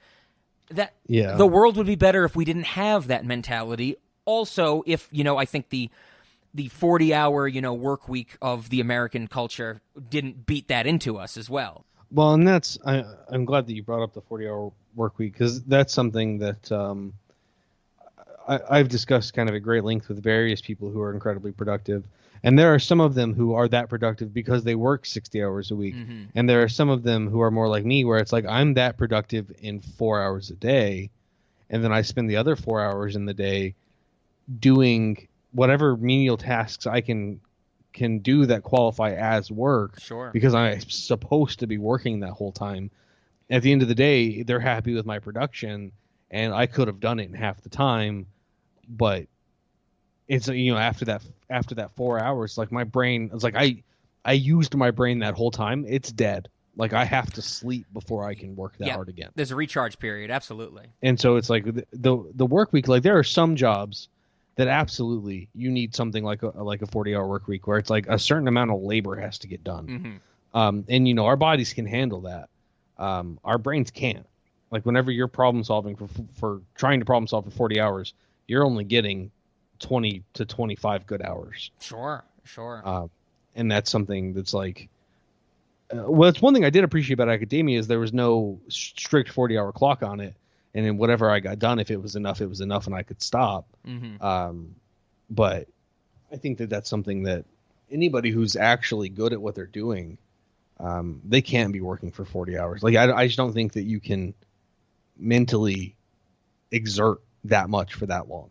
No, absolutely. I mean, the mental exertion, I think everybody's felt it. I mean, I think you and I, Ben, we've talked about it before. It's the idea that, you know, if you put in a long work day, you know, whether it be 8 hours, whether it be 6 hours, whether it be a full 8 hours or, you know, longer of, you know, continual work, whether it be a shorter, more, you know, dense period of work type of thing, when you're done, there's that moment of like, I fundamentally can't make a decision of what to do, you know? Yep. And it's mental tiredness. It's mental, you know, you're drained. And like you said, you need to sleep. You need to recharge. And it's something that, you know, I think a lot of employers, a lot of these people that we're mentioning, these gatekeepers to these things, that they don't want to acknowledge, if that makes sense. They just want to say like, oh, you're productive here and that's all that matters. Everything else is on you. If you're having trouble making a decision or you're just choosing to sleep all the time, that's your fault. And it's like, no, everything comes in tandem. There's a dynamic relationship between how much I work, what I do in my free time. And there's also the notion of, I think, you know, nobody really sees your life but you type of thing. Mm-hmm. And I think that's something that, you know, Ben and I and Zach as well, anybody we do this podcast with, there's times where it's like, you know, I will say to Ben, because we're on a time difference, of course, I'll be like, Ben, it's 8 p.m. my time. I'm ready to go for 4 hours. And I would love if you were ready to go for 4 hours, but you're like, Rob, it is 10 p.m. my time. I will not give you good conversation, and I will end up hating you if you want to yell at me about the Oscars Best Animated Feature category that late at night, that type of thing. And it's like, okay, you know, sometimes inadvertently or not, you know, actively or implicitly or explicitly, we don't see other people's lives, even though we see our own and we think that's the most important thing. It's very strange. And I think this comes across in The Wind Rises with the company that he works for, with Mr. Kurokawa, who does become one of his best confidants, but also Hattori, the boss type of thing. They are I think for most of the movie, even at the end, when Jiro is really being the head of that Falcon project in the last act of the movie, when Nahoko is dying, that they just see him as production. They don't see him as a person. I think there's even that scene where he's like, oh my God, are the Gestapo, the secret police in this movie, are the Gestapo like taking my mail? I need those letters. And they're like, who cares? It's like, your mail is not important. Your job is here. And he goes, no, they're from my fiance. And they laugh at him. And they're like, we thought you'd marry an airplane. And it's like, they don't see his life. They don't realize that he's a person and he's trying to do all this work to balance what he wants out of his life and the finite time he has on Earth. The even more finite time that he has with Nahoko because she's so ill. And laughing at him in his face, that's something I find very sad, because I think everybody experienced that, where you tell somebody a very strong and real feeling that you have, and they brush it off like you're making a joke or something. And that's how that scene came across to me. Are you familiar with the notion from the Bible that you shouldn't cast pearls before swine? Oh, sure. That's what it's about. Okay. You shouldn't give people things that they can't appreciate. Right. And so the people who can't appreciate are swine, and the things that are important to you are pearls. It's like you just have to know your audience to some degree. It's like there are some people you just can't share things like that with, and doing so is harmful to you, so you should not. And unfortunately, that's probably most people in your normal life. Right, I know. And that's very sad. Oh, God. That's the whole kind of... I find this to be an incredibly sad movie. I think I described it to you when we were planning on doing it, because you hadn't seen it, like you said. And I was just basically like, everything is very sad about this movie. His love for airplanes being bastardized by the war, the looming threat of war. The whole fact of his wife being, dying of tuberculosis. Whether or not beside the fact that their romance is kindled very quickly, of course. What we get, the meat cube scenes, as we're calling them, and then we get basically one of the most adorable things I've ever seen in my life is when he makes the paper airplanes, and they're doing the thing. She's up on the balcony and he's throwing the airplane to her and stuff like that. Oh my God! The whole time I was like, that bitch is gonna fall. Yo, the angles are rough in that scene. It really is harrowing to some extent. But I find that so cute. And then they just fall in love. And then she says, "Well, guess what? I have tuberculosis. I want to get well. I got to go to the sanatorium. Will you wait for me?" And he's like, "I will wait for you forever." That type of thing. And it's pure love. That beside the fact, just the idea that they are that committed to each other while she has this death sentence, because, I think it's almost, through all of human history, maybe less in the last, 40 years, because time in my life has been a blur, of course. Like, tuberculosis, from what I know, is like a death sentence. Like, I don't think a lot of people live through tuberculosis. I think that's right. I think tuberculosis is that's a one-way trip. Yeah. And just that idea that the whole back half of this movie is just, like every moment they have together is so important because there's such a finite time stamp on it. It's just the saddest thing to me. And there's one scene in this movie where it's literally like, I gotta pause it because I'm crying. I'm a sad sack of I should say, actually, from another movie we discussed. It turns me into a fat sad sack who can't stop talking about geckos. The scene when he goes to see her, when he takes the train back, because she's getting ill, and I think she decides to go to the sanatorium. He comes in through the garden in that scene, and he rushes up to her and, kicks his shoes off because it's Japan. You can't wear shoes inside, which is a wonderful cultural touch, which is, natural to Hayao Miyazaki, mayo chup, ketchup mayonnaise man. And he rushes up to her bed, and he, caresses her and holds her, and she says, "You'll catch it." And his response is, "You're beautiful." I just lose it. Like, that fucking kills me, man. I'm like, that is the literal embodiment of their entire relationship, and it is so beautiful. It's so pure, and it gets across everything about their feelings without actually having to describe it. Where if that happened in, say, a The Notebook or a Nicholas Sparks movie or a rom-com, they would spend so much time where, like, imagine Mila Kunis being sick in bed and Justin Timberlake rushes over to her, but he stops just short of the bed and there's a shot of his feet not crossing some yellow tape that's on the ground. And she goes, "Don't come closer. I have a very contagious disease. You cannot come near me even though we want to hold each other." And it'd be like, "But I want to hold you." And the American sensibility of that is like, the audience is so fucking stupid. We need to explain our feelings so they can feel it too. Where just 2 lines of dialogue captures everything the audience needs to know in this movie. And it's just absolutely perfect to me. And it makes me cry every time. Every time. EVRYTIEM. Every time. Yeah, so I don't know, this maybe has to do with our upbringings or some shit that I was around when I was younger. There were, I mean, just to mention one thing, like single motherhood, there was a lot of situations where I saw people and they were like, "I'm attaching my life to this person," and I was like, "That's a reckless decision." Okay. And so whenever I saw that scene where she's like, "You'll catch it," and he's like, "I don't care," I was just like, I feel like you would sleep with her if she had AIDS. Like, I just feel like you're making bad decisions, you know? You actually bring up a really good point, because something I hated about Chernobyl, the HBO miniseries. I don't know if you've seen Chernobyl, Ben, the 5-episode HBO miniseries, which I greatly disliked. I'm one of the few people who greatly disliked that. There is a scene in that movie where there's a subplot, I should say, where one of the workers that was at the Chernobyl plant when the explosion happened, he's in the hospital with deep radiation poisoning. Like, he's basically melting because he has radiation poisoning, you know? And his wife wants to go see him, and the nurses are like, "You cannot go near him. Like, he is in quarantine. He is so radioactive, he will infect you." And the wife is just like, "I don't care. I love him," and goes to see him, and she gets radiation poisoning too and dies.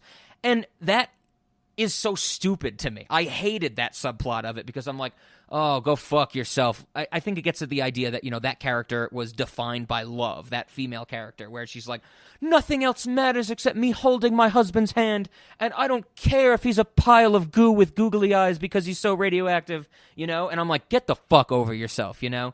I mean, but at the end of the day, I mean, yeah, we know he cares about airplanes too, but he also opens himself up to the risk of tuberculosis in the exact same way. And that's another... Okay, so maybe we closed one door with how I love these balances of romance and other professions or other loves, other passions, but now I don't really know why this works for me where they don't care. Because there's also the scene near the end where Jiro has to work late at night, and he's sitting next to Nahoko in bed, and he's like, I want to smoke. Can we let go of our, can we not hold hands for a minute so I can leave? And she goes, "No, smoke here." And he goes, "It's not good for you." And she goes, "I don't care." Why does that shit work for me when the fucking Chernobyl thing, or other examples I'm probably not thinking of, where it's like, "I don't care how sick you are.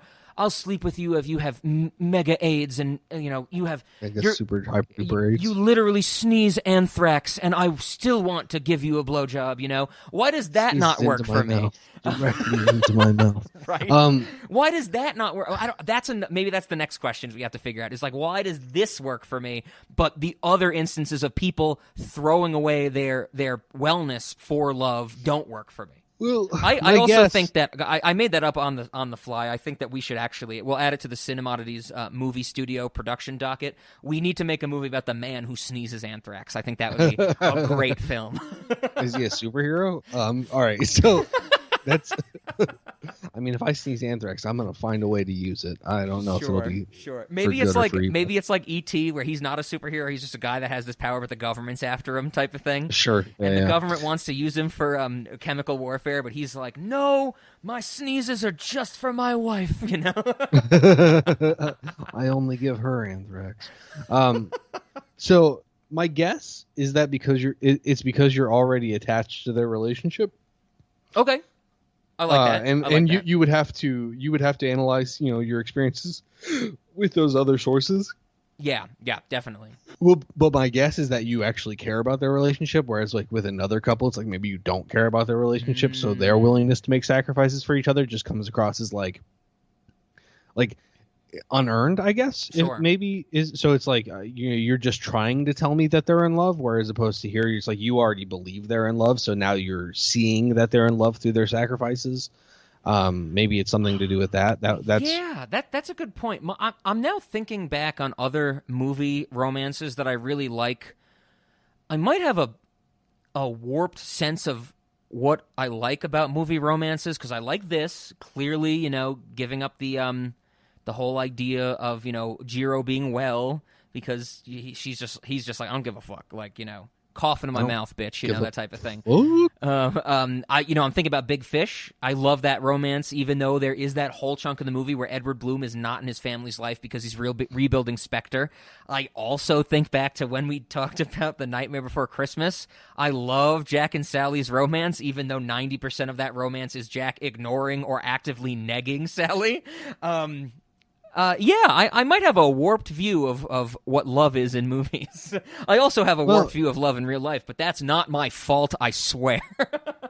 So actually, now that you mention that, this your distaste for what people might consider generally more healthy relationships might actually be a built-in defense mechanism to deal with what your view of relationships is like from your past experiences. Yep. So it's like one of those things where where the kid's like, oh, I actually hate football, but he just is saying that because he didn't make the team.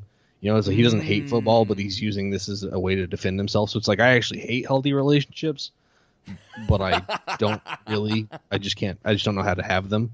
Yeah, absolutely. Not to like really put the blow up your spot, as it were, but that could be related. No, absolutely. I mean, maybe I need a romance that's like a French or a Mayo Chup, that two things that shouldn't be mixed together but somehow do get mixed together. and then packaged and sold to the masses. Yeah, I don't know if I said on the podcast before, one of my favorite relationships I've ever been in with another person was a very long time ago in high school. And I look back on it fondly, but most of what we did was yell at each other. And I miss it a lot. I kind of have like a similar, and I'm sure that I mentioned her to you whenever we were around each other, but from undergrad, I had a relationship with a you could call her an older woman. I was in undergrad, she was in grad school. And I would say most of our 70-year age gap? Yeah, definitely. Most of our relationship was her either deciding she did want to spend time with me and us having a lot of sex, okay, or her deciding that she didn't have time for me and not responding to me in any way, shape, or form.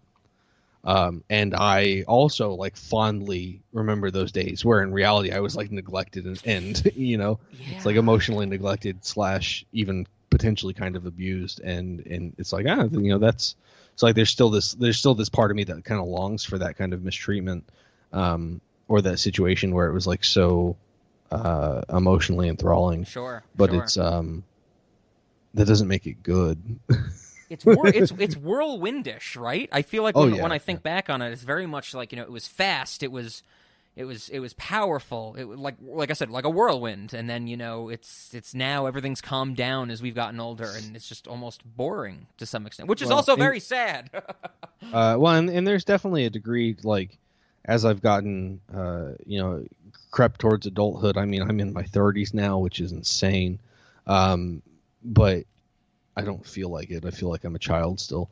But as I've moved towards adulthood, it's like my life has become so much more stable because, well, in part because I had a pretty unstable childhood. And there are times where it's like, there's a part of me that would light things on fire just because the stability is boring. Sure. If that makes sense. Yeah, no, absolutely. It's like I don't know how to operate with this much stability. Like I only know how to operate in unstable chaos. And so there's this part of me that's just like, well, I'm either going to make chaos myself or I'm going to be useless because I don't know how to do anything here. Sure. No, I'm totally with you. I think that essence from both of our childhoods and from other people's that we've talked to in our lives. It created one of my favorite phrases of all time that I did not coin. I heard this from Aqua Teen Hunger Force, but it fits so perfectly well. The phrase, "We'll burn that bridge when we get to it." Sure. Oh, it's almost a motto. I should get that tattooed on my forehead. And right under that, no regrets. No regrets. Not even a letter. Oh man, you know what else is really sad? Your wife dying of tuberculosis. Okay, I mean, It would be if you knew her for more than 2 weeks. Okay, let's get past that because I am with you. I do love their, once again, whirlwind relationship. Like I said, that scene with him in the paper airplane and him, building that little strong front thing to use the rubber band to get it up to her. I think that's adorable. I love that stuff. Sure. Yeah. But Good post first date that, stuff. yeah, absolutely. I mean, if I could make a paper airplane, I was about to say that's how I'd like try and get people in my life. With my luck, I'd make a paper airplane and I'd like playfully throw it at somebody, and it would fucking like scar their cornea, and I'd go to court or something like that. Either that, or you'd find like the one person that has like a really serious paper airplane related trauma in their past. I was bitten by a paper airplane when I was 5. I never got over it. So it's like you just scar them even further. Sure. Yeah. Exactly. That's our luck. But with their relationship established, I find this part of the movie. I mean, I mentioned the scene where he has to still work, but is crying onto his paper. I am deeply upset, like maybe not on a sad level, but like fundamentally upset by the. Jiro gets a telegram when Kurokawa calls him and says, you have a telegram and it seems to be an emergency. And he's like, can you read it to me? And he goes, Nahoko has had a long hemorrhage, or he like can't pronounce the word, and it cuts to her profusely bleeding while holding her face in profile. Like, that is just deeply upsetting to me. Oh yeah. I like her doubled over. Like, that kills me. Then he has to go see her. He's crying onto his work while using a slide rule. Dude, we have to talk about him using a slide rule. What a throwback. I cannot believe that it's probably me, you, and the 80-year-old people that we've worked with in academia that know what a slide rule is anymore. I have a slide rule. I have no idea how to use it, but I have one. Nice. But it's all of that. Like, you'll catch it. You're beautiful. That kills me. I mean, the ending, I think the ending is very, poignant. I do like the ending, the fact that she chooses to go back to the sanatorium, the hospital, basically, because she wants Jiro to remember her as she was. I love that Jiro does not look at his creation, his plane in the air show, fly by him. He looks into the distance. It's almost like the I'm sensing something is wrong. The ending, the last dream sequence where, Nahoko is there and the Italian guy says, she's been waiting here for you for a very long time.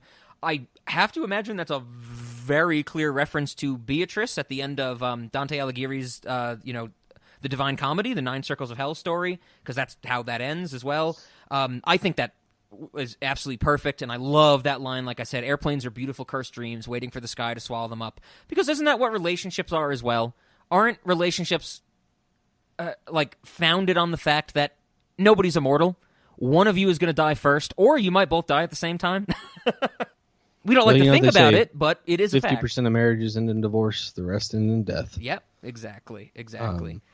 Yeah. I think it's absolutely heartbreaking. I find this movie so heartbreaking. I cry. I like this if you cry every time. EVRYTIEM. To get off the sadness of the movie, maybe, because Ben and I have clearly waxed poetic about our lives and our sadness and things like that.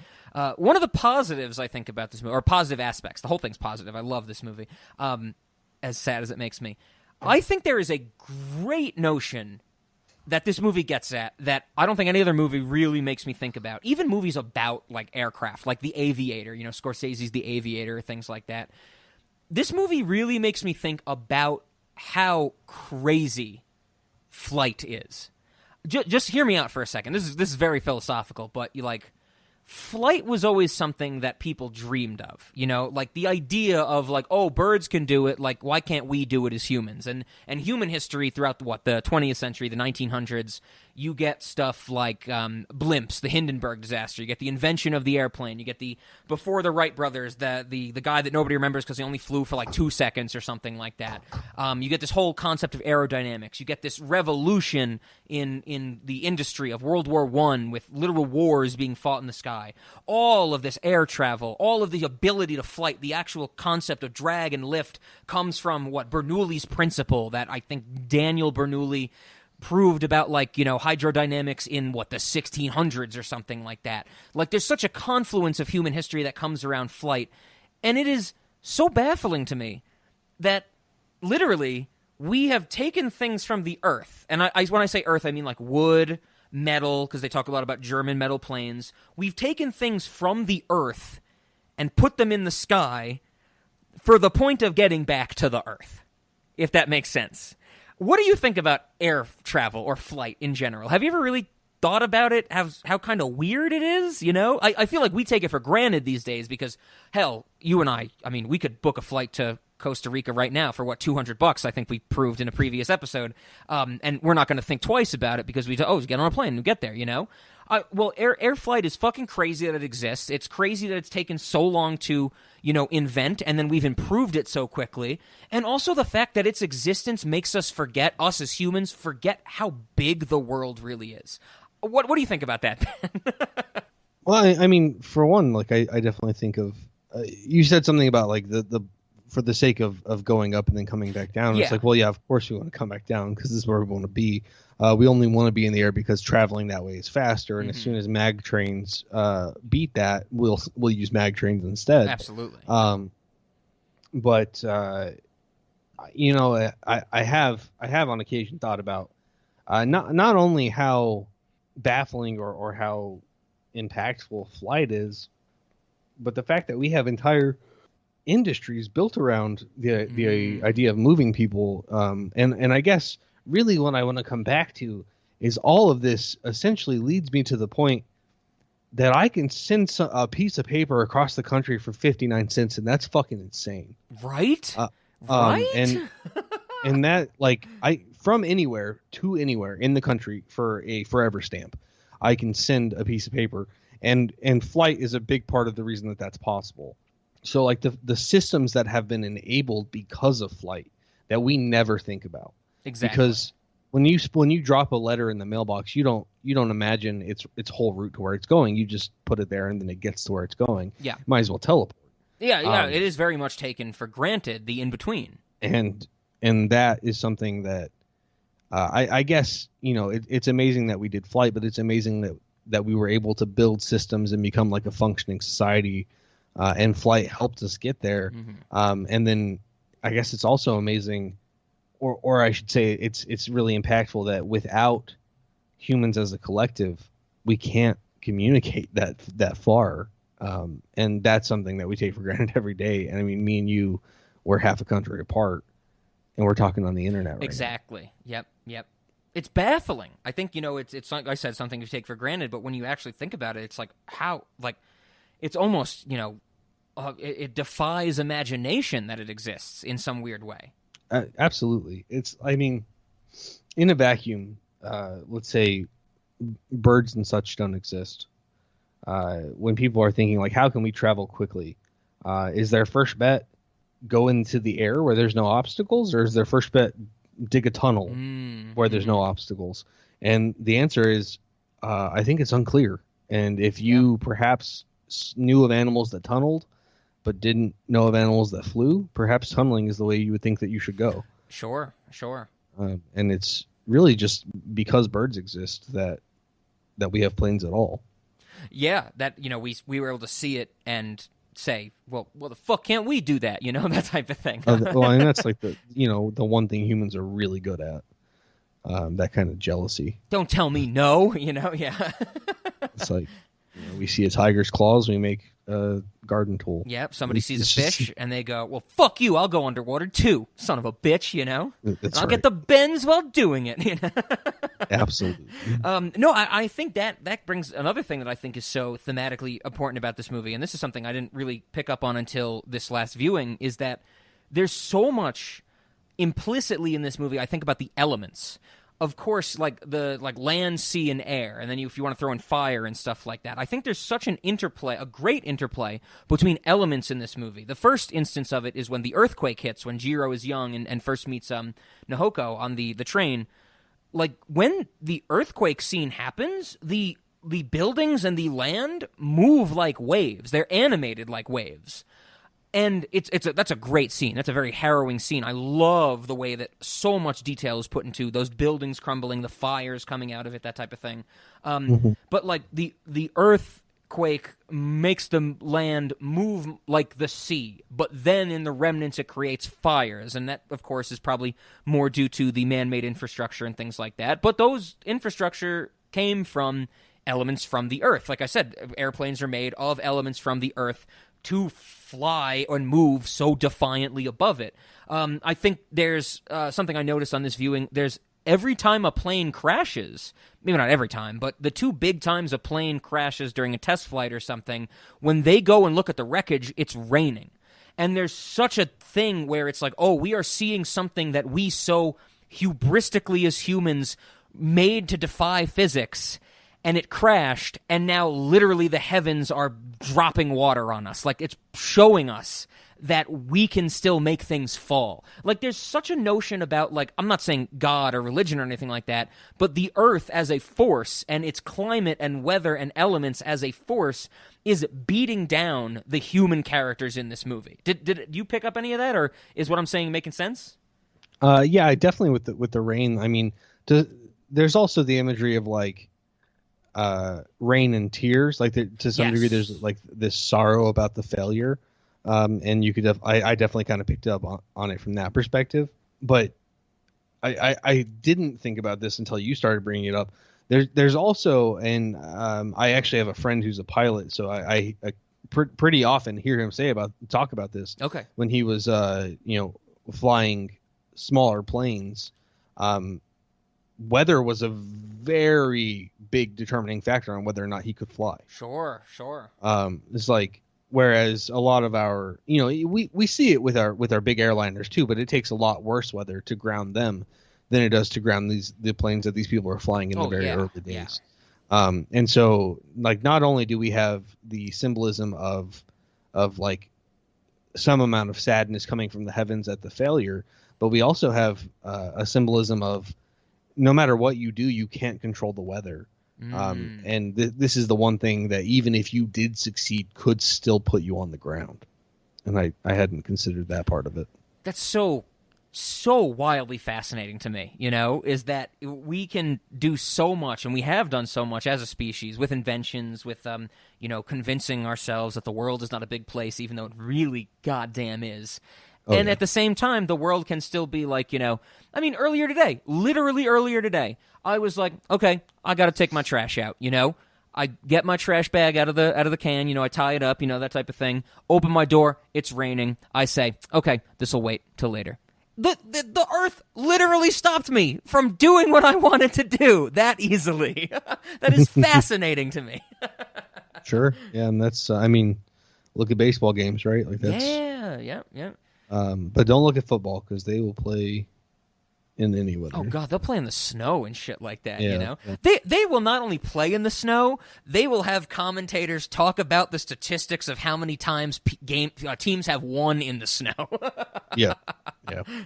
While wearing yellow cleats in the northeastern hemisphere, or octosphere, or whatever it would be. The football stats are fucking stupid to me. They do such granularity. I say stupid in the sense that it's way too detailed, not stupid in that you shouldn't think of those statistics.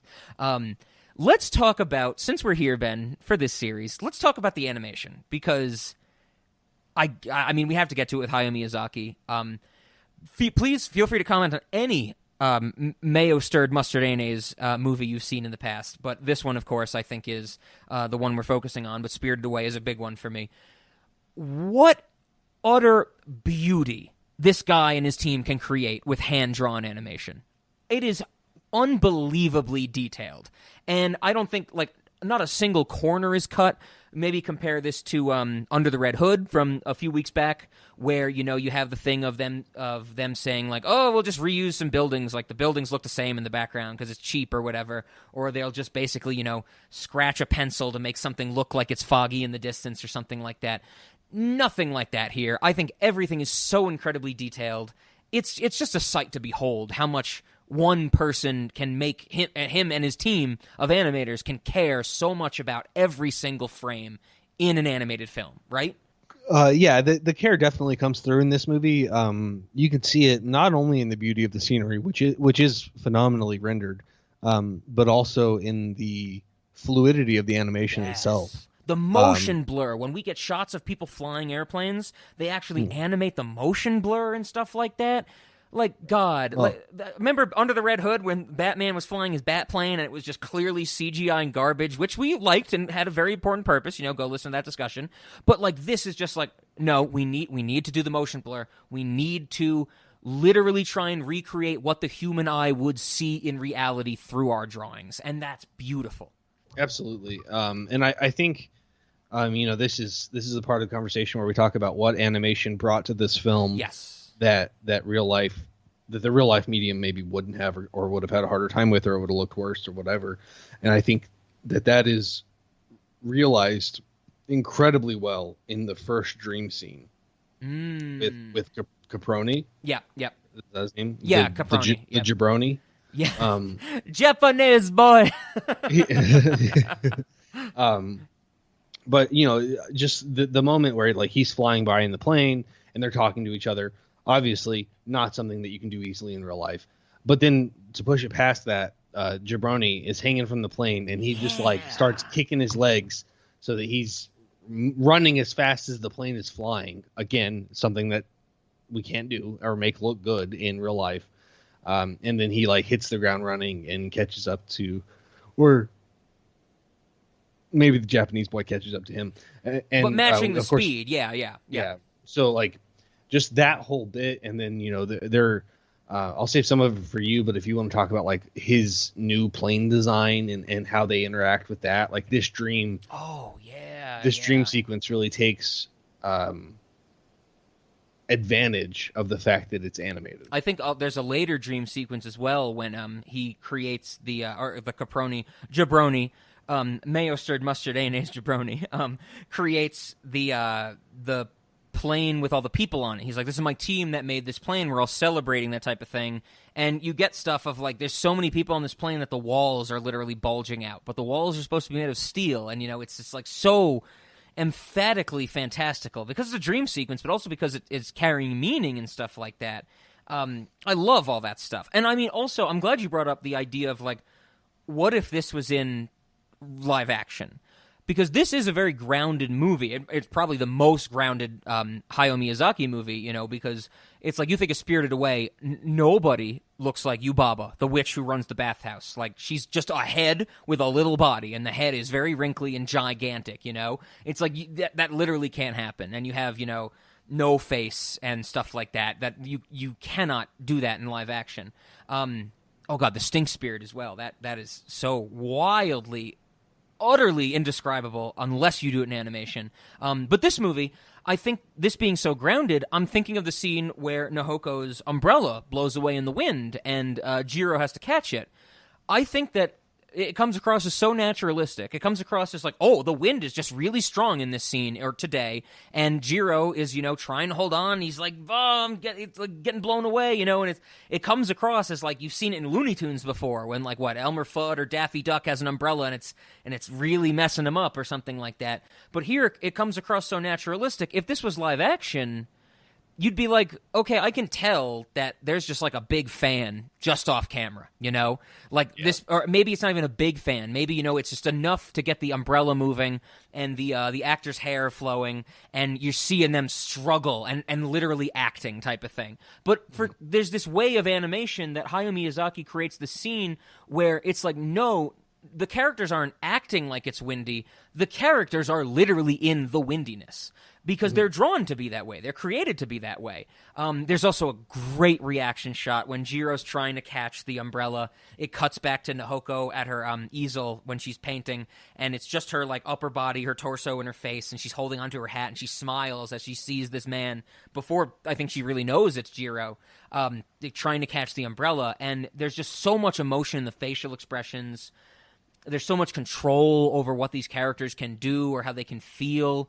That, you'd be left up in live action, it would be left up more to the actual actors. And I know we said that before, acting is reacting, acting is choices, that type of thing.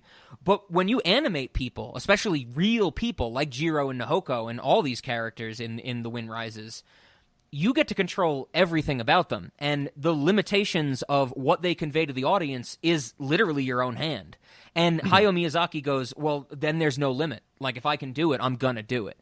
And that's just fantastic. Yeah, I mean, 100%.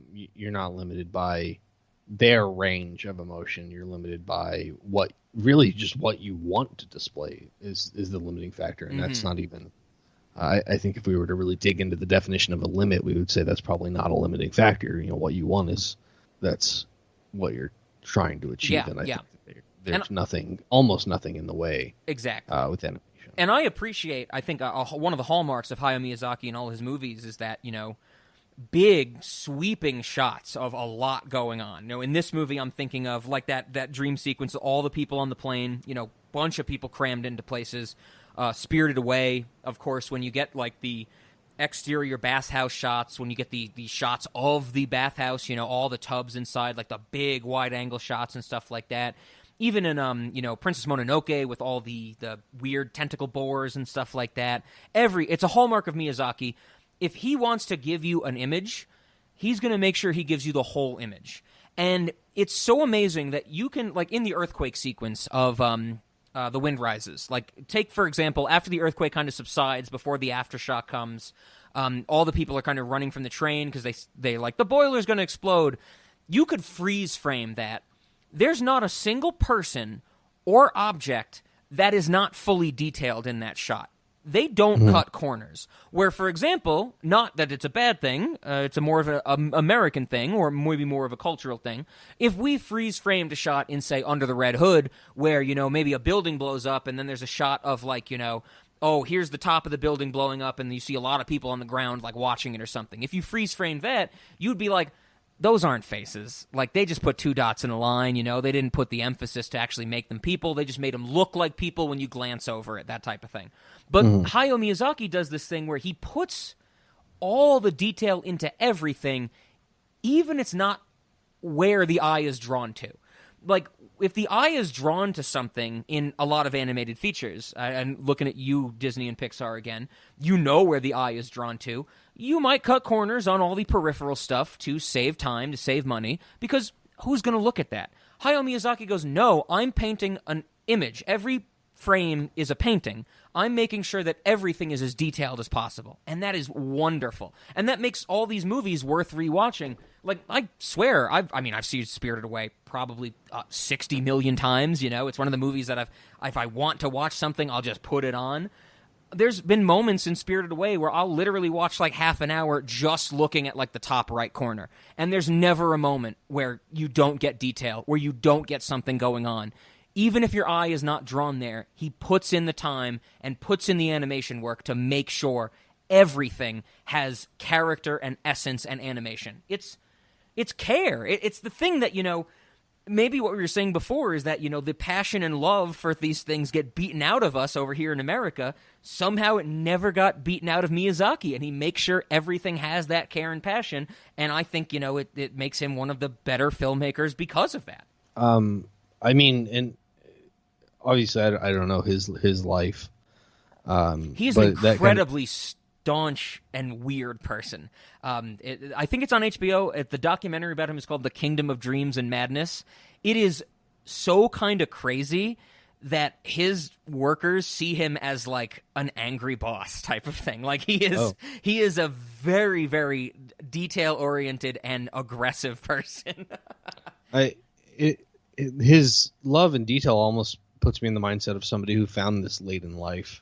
Okay. And that's what I was saying. I don't know. I mean, and it's not the only way to have this kind of love for the detail at this point in the process. But when you've spent your whole life not doing it, and then you find it and realize it's what your life was meant for, then it's like, bam! Like I'm gonna put everything. Absolutely. Okay, I'm glad we got to this because I think I've mentioned this story to you before, Ben. I don't remember where it was, but it's a fucking unreal story that gets at the idea that, you know, there's clearly cultural differences between us over here in America and over there in Japan. Specifically about Hayao Miyazaki. It's one of the things that is the strangest thing in existence to me growing up in America, and I think to everybody who's about to hear this. For years after My Neighbor Totoro came out, people wanted to license it to make merchandise, you know? I think Totoro was 94, 95, one of those 2 years. And people were like, you know, I really want to make Totoro merchandise because Totoro is a big, fluffy creature that every kid would want, you know, that type of thing. Right. And so is, you know, from Nausicaa and the Valley of the Wind, there's a few characters in there that are very cute and cuddly, that type of thing. I think that was 1990. But there was this thing that Miyazaki, being the founder and owner of Studio Ghibli, he was always kind of like, no, you can't make merchandise. You know, it's like that. This is my product. I made it the way I wanted to. I don't want to bastardize it with merchandise.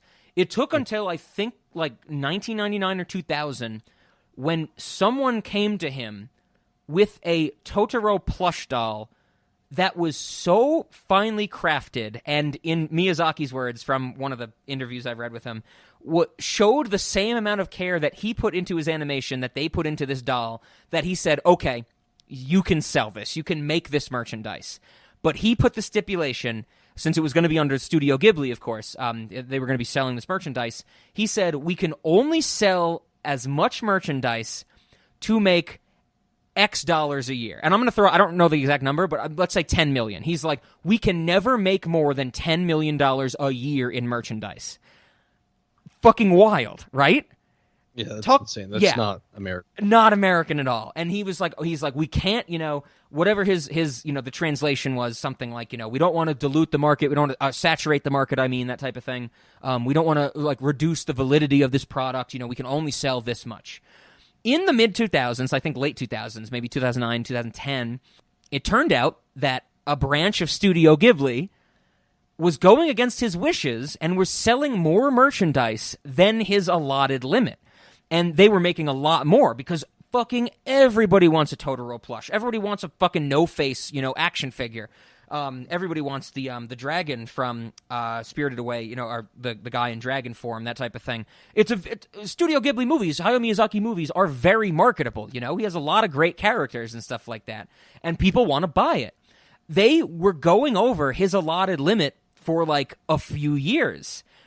Hayao Miyazaki found out about this. They were trying to keep it from him. He found out about it. He fired the entire Studio Ghibli marketing and merchandising team and rehired people. Wow.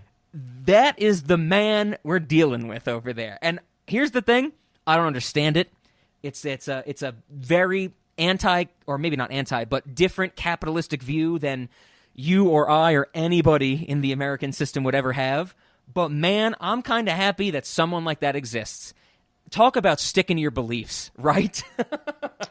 That's a constitution right there.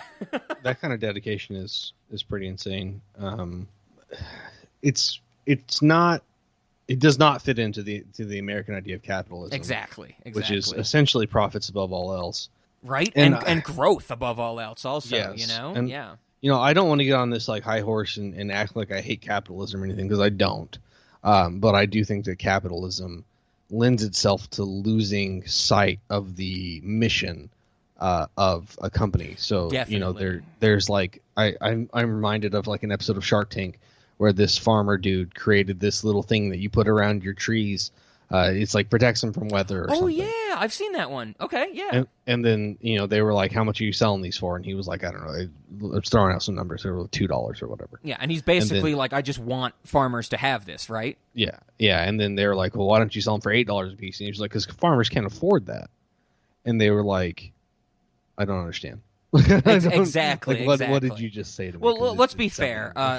All of the sharks said, well, you should be making more money. And Lori Greiner was there, picking her nose and going, I don't know what I'm talking. What's a farmer? Because Lori Greinier's a fucking moron on that show.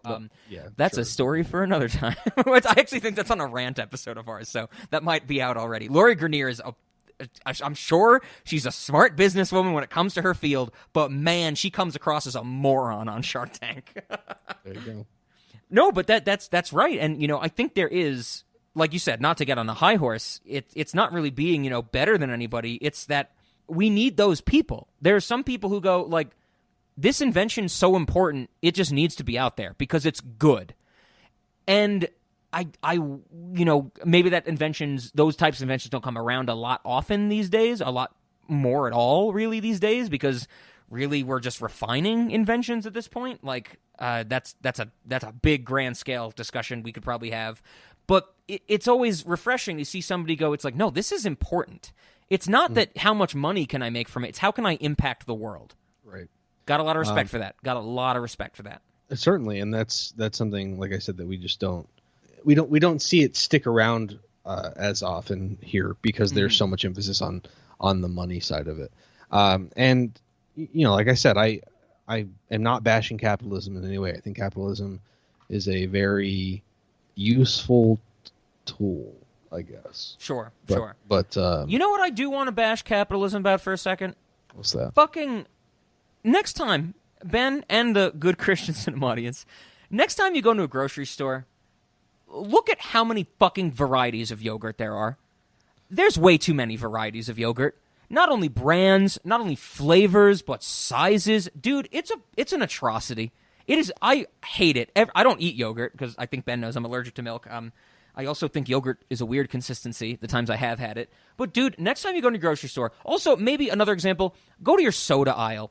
There's an aisle of 50 different flavors of Coca-Cola, 50 different flavors of Pepsi. Fucking, like, I say, scorched earth, burn it all. Let's go back to 2 flavors. Come on, okay? Maybe 5 for yogurt, because some people like banana, but I'm also allergic to bananas. But, dude, next time you go to your fucking grocery store, look at the yogurt section. Look at the yogurt section, and don't tell me you're disgusted by the fucking 18 thin shelves they have in that cooler, and all the different flavors, and Chobani fruit on the bottom, Chobani flip cup, Yoplait flip cup, Yoplait fruit on the... Go fuck yourself, I've been really angry about yogurt for the last few weeks, Ben. I couldn't tell. Why don't we get 18 shelves of Mayo Chup when we got 18 shelves of yogurt? Well, it's coming. They're moving that way, right? But that is, that kind of touches on your idea that we're not inventing new things so much as we're just modifying inventions. This is what the cinema audience lives for. Just under 2 hours in, Rob goes on a yogurt rant. But to some degree, well, for one, creation is always harder than beautification or modification. Oh yeah. But to another degree, like, humans have been around a while, and we've been inventing stuff a while. And unless there's new problems, don't expect new inventions, because that's what inventions are for, really, is to solve problems. Exactly. And if that problem is that there's not enough bananas in your yogurt, or that your fruit was too much at the top, and not enough at the bottom of your yogurt, like that's, that I guess that's the point we're getting, where like life has been made so easy, that we lack some of the motivating factors that lead to ingenuity. Sure. It just becomes about variety and satisfying desire, Right. It's very much, feed me the grape. God, I'm sure it exists. If it doesn't exist, the moment I say it, someone's going to put it out there. There's got to be a yogurt out there, like Chobani, oops, all fruit, and it's just a fucking jar of sliced strawberries, Like, what the fuck? And they're going to be like, it's yogurt. And it's like, it's not yogurt. You just cut up a strawberry. You just put it in the yogurt cup, which is horrible for the environment. Right? Oh my god. I actually do really like that joke. I think what cereal did it first. The oops all berries. Oops all berries. Oops all marshmallows. I think what Lucky Charms did that or something. It was actually Captain Crunch. They did. Oh, it was okay. Oops all berries. We should do an episode like that.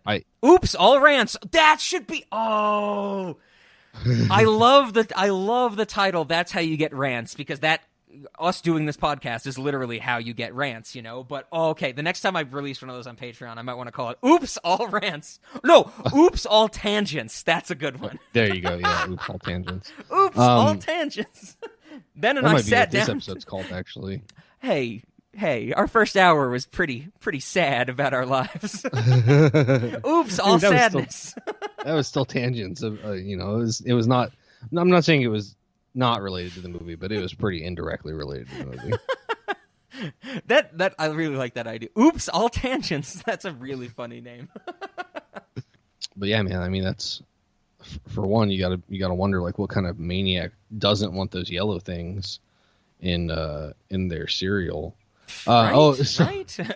So we actually did this thing at work once. We had these this kind of competition where we were tasked with, like, coming up with a little project, and we had to have, like, a deliverable by the end of the week. Okay. And we had to come up with team names, and for whatever reason, like, one of the guys that I work with, he's kind of he's a goober, if you will. Sure. And one time he was asking us, like, an icebreaker question, and what he asked us was, like, how we heated our homes when we were children. Mm. And so I got to tell my favorite story about how we used to light fires and trash cans in our living room. Okay, nice. But anyway, so he was like, you guys got to come up with the names, and the names you're allowed to use are food and drinks, and, like, that was it. I think he might have even specified cereals and drinks. Mm-hmm. And so, being that I love Dr. Pepper and that I am a doctor, I mixed two of them, and my team was Dr. Pebbles. We were Fruity Pebbles and Dr. Pepper. Nice. But there was another team that had all of the berries that work in our company were on the same team, and the joke that they should be called Oops All Berries was definitely thrown around. Right on. I like that. Oops All Blank is a great, like, template. You know, just period. That's a great template to call something, I think. Yeah, there you go. I like the fact of including oops, like, you know, it was a mistake when it clearly was not, you know? So yeah, it's like I edited and put this episode out. Yeah. There's no oops about it. What if we did, like, Oops All Snacks, and it was just an hour of us talking about the restaurant? Oops, the actual board meeting. Oops, no movie, you know, something like that, yeah. Oh, God, that's good. Well, I mean, Ben, with all that being said, speaking of the restaurant, was there anything else you wanted to mention about Mayo Mustard Mayonnaise, Heinz, or The Wind Rises? Oh, I guess maybe while you think on that, just wanted to mention, I mean, there's not really much we can say about it, but I love the music in this movie. Music in this movie. It's kind of switches between this almost, like, you know, Parisian accordionist version, like happy-go-lucky music, with this classical suspense-driven music, you know, depending on the emotion of the scene. Like, I love the use of the accordion in this. It's just great. It adds so much to the depth of something animated, which is very much sound-based. Oh, and I also guess, and speaking of sound, we should mention a little play into what we've done. I think we didn't do it in Ghost in the Shell because we didn't really know too many people about him. Did you watch the sub or the dub of this movie? I watched the dub. Okay. That was the default play mode on, I believe, HBO Max. Yes, this is on HBO Max, yes. I watched it with the dub for the first time ever as well. I was pretty much fine with all the voice performances. I think Miyazaki movies are the ones where I'm more for the subs. You know, don't get me wrong. I mean, Chihiro in Spirited Away in the English version is the first one I saw. Devay Chase is the voice of Chihiro, and I actually prefer the English version audio of Spirited Away to the Japanese version solely because of the scene where she goes to the pig pen and sees her parents, and that wonderful line that DeVay Chase delivers, where she goes, "Mom and Dad, I'm going to get you out of here, but don't eat anything else, or they're going to get fatter and they're going to eat you." And she runs out crying. It's fantastic. I was fine with this. I did have some problems. I think my least favorite thing in this movie, voice performance-wise, is Jiro's friend, Kiro Hanjo. It is voiced by John Krasinski, Yeah.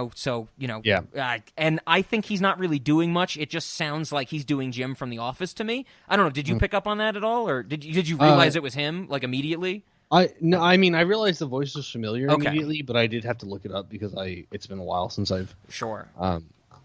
Well, not to say that I haven't watched anything with John Krasinski in it in a while, because I watched A Quiet Place recently, but he doesn't really talk in that movie. So that's a good point. So it's been a while since I've heard his voice. I also watched We're the Millers recently, and in that first scene, or the first couple scenes where Jason Sudeikis looks like a drug dealer, he looks so much like John Krasinski, it's ridiculous. Right? He does. And then he cuts his hair, and I'm like, oh, it's Jason Sudeikis again. Absolutely. Yeah. So I think that was my biggest problem. I didn't really like John Krasinski in that role. I think when he is doing something a little different from his regular voice, doesn't fit really well. Studio Ghibli movies in America get distributed by Disney, so that's just their distribution deal. When they get distributed by Disney, Disney gets rights over how to dub it, and that's why a lot of the English dubs of Studio Ghibli movies have a lot of famous people in it. So I think one of the worst ones is Howl in Howl's Moving Castle in the American version is Christian Bale, and Christian Bale is a horrible voice actor because Christian Bale can do his regular English accent or Batman. Yes, exactly. Ben knows what I'm talking about. So Disney is more into hiring famous people to do the voices than they are hiring people suited to do the voices. Very famously, I mentioned DeVay Chase, which is a reason. It's one of the better things, but Disney hired DeVay Chase to do the voice of Chihiro in Spirited Away because DeVay Chase is the voice of Lilo from Lilo and Stitch. And it's kind of like, oh, well, little girl in that movie, little girl in this movie. Joseph Gordon-Levitt is Jiro in the dub of this movie. I think he's fine. I don't really love Joseph Gordon-Levitt as an actor in general. Unfortunately, Joseph Gordon-Levitt is my biggest problem with Don John, and he's kind of the deciding factor of Don John. Him doing that. Remember Don John, him doing that accent? My girl, my porn, my pad, I like to fuck, that type of thing. And it's like, calm down, Joseph Gordon-Levitt, Everything else in that movie is fine. And I think, I haven't seen it in a while, but it's like, you and me liking Don John, we are in the minority there. A lot of people hate Don John, unfortunately. Oh, okay. But, dude, I will always mention, we have to talk about Don John one day, if not for anything but that fucking scene when he's like, yo, I'm going to go buy some Swiffers, bitch. I'll be right back. And Scarlett Johansson goes, what? Why are you buying mops? And remember that scene where they had the argument in the grocery store? And he's like, because I like to clean my apartment. She's like, don't talk to me about cleaning. It's not manly. And we're like, this is fucking awesome. Like, this is a real moment of emotion, Yeah, that was, I do remember That's a fantastic scene. Scarlett Johansson is also great in that movie, and she has a wonderful Bronx accent, which I am way too partial to. Speaking of John Krasinski and A Quiet Place, the grown-up voice of Nahoko in this movie is Emily Blunt, who is John Krasinski's real-life wife and the woman in A Quiet Place. The mother or the wife in Quiet Place. I've only seen the first Quiet Place. Did you see part 2 at all? I have seen part 2. Okay. I hated the first one so much there was no way I was going to see the second one. Oh, really? I despised the first movie. I liked it quite a bit, actually. Okay. That might have to be a Patreon thing. I literally spent most of the time watching the first Quiet Place going, if the waterfall is the safest place in the universe, why don't you go fucking live next to the waterfall? Yeah. And the whole giving birth scene from Emily Blunt was the stupidest thing to me. But that, like we said, we can talk about that. The other voice performance that I not that I disliked it, I found it distracting, but it's more because I know the voice actor or the voice is so distinguishable. Castorp is what his name is, Mr. Castorp, the guy with the huge nose at the hotel who talks to Jiro about the... I was going to ask you about that. Was that like a racist Jew thing or like... Because like he has a gigantic nose. Yes, I think that's an artistic choice because Hayao Miyazaki usually does big noses on some characters in his movies. From what I read in my research, Mr. Castorp was actually based off of a colleague of Miyazaki's from Studio Ghibli in the 90s. So maybe he embellished the nose somewhat, but apparently he worked with someone who has a big nose. But the voice actor is Werner Herzog, the famous documentarian, who literally has one of the most unique voices on the planet, and he's not doing anything but his voice in this movie. And it's just kind of weird for, if you know Werner Herzog, or like I've seen a lot of his movies and stuff like that, you just listen to that actor or that performance and you're like, this is just Werner Herzog. Like come on, you're not doing anything. I do have to say, probably one of my favorite voice acting performances in the movie is Mr. Kurokawa. Mr. Kurokawa is Martin Short.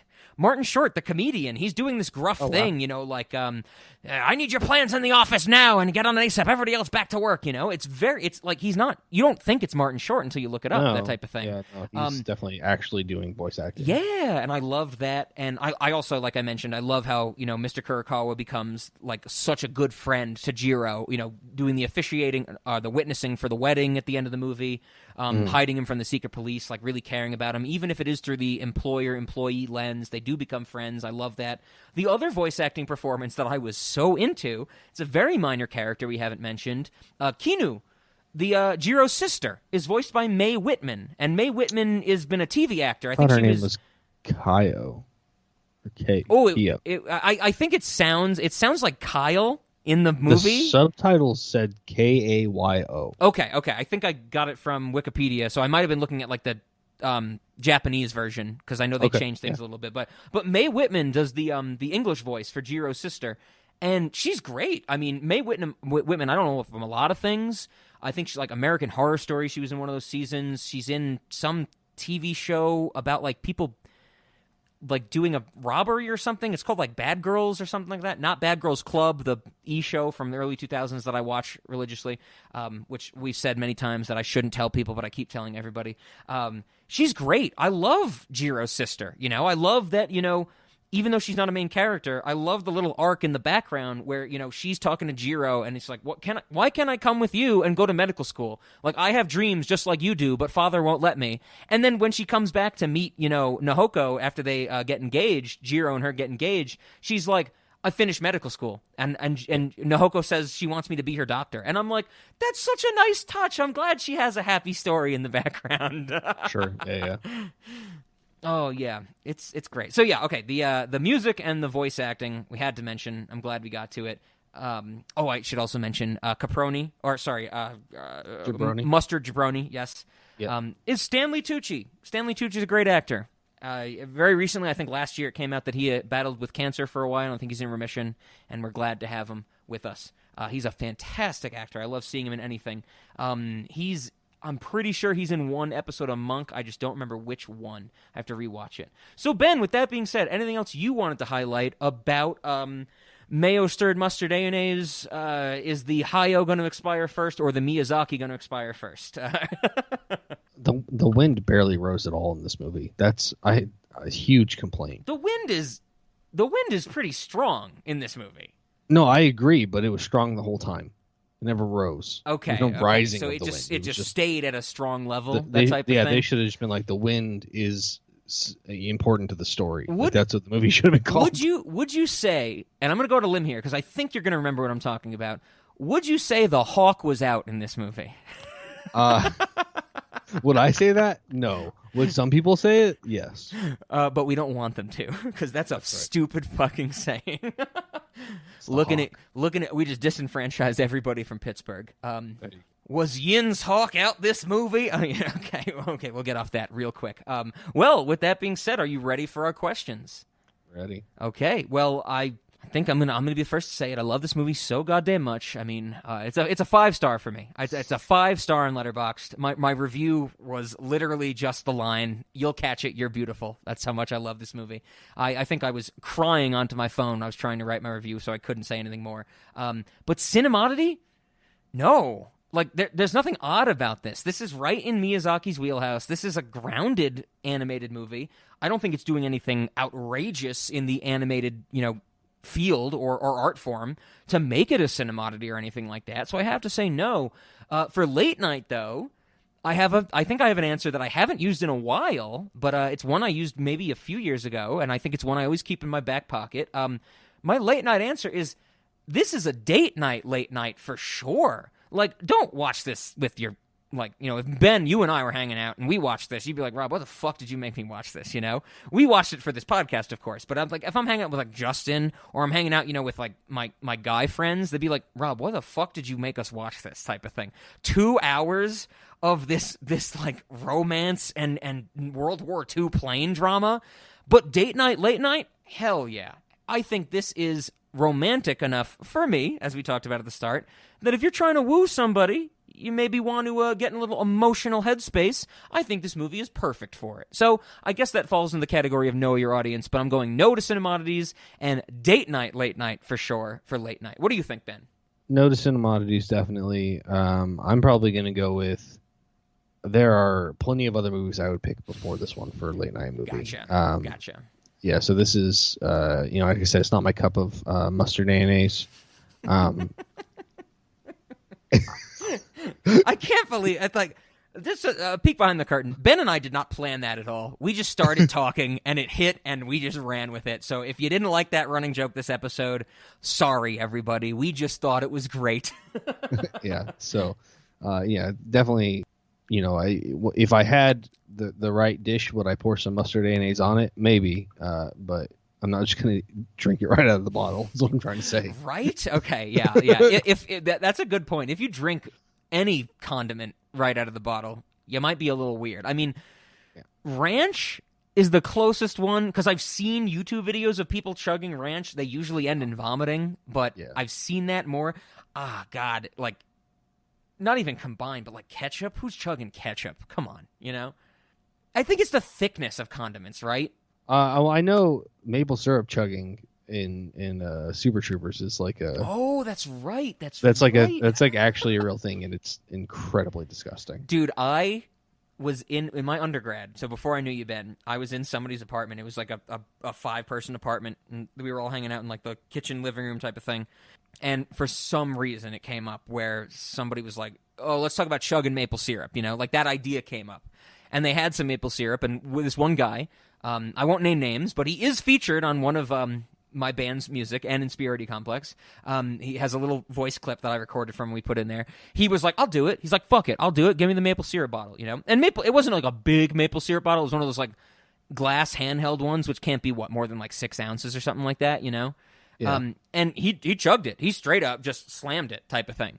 And we were like, wow, oh my God, that's funny, And I was probably stoned as shit, because that's all I did in my undergrad, study and smoke weed. But, we were like, whoa, that's crazy, that type of thing, and just kind of forgot about it. Maybe 15, 20 minutes later, dude just straight passed out. He had the hardest sugar crash of his fucking life, He was just asleep on the couch. We thought he was dead, absolutely.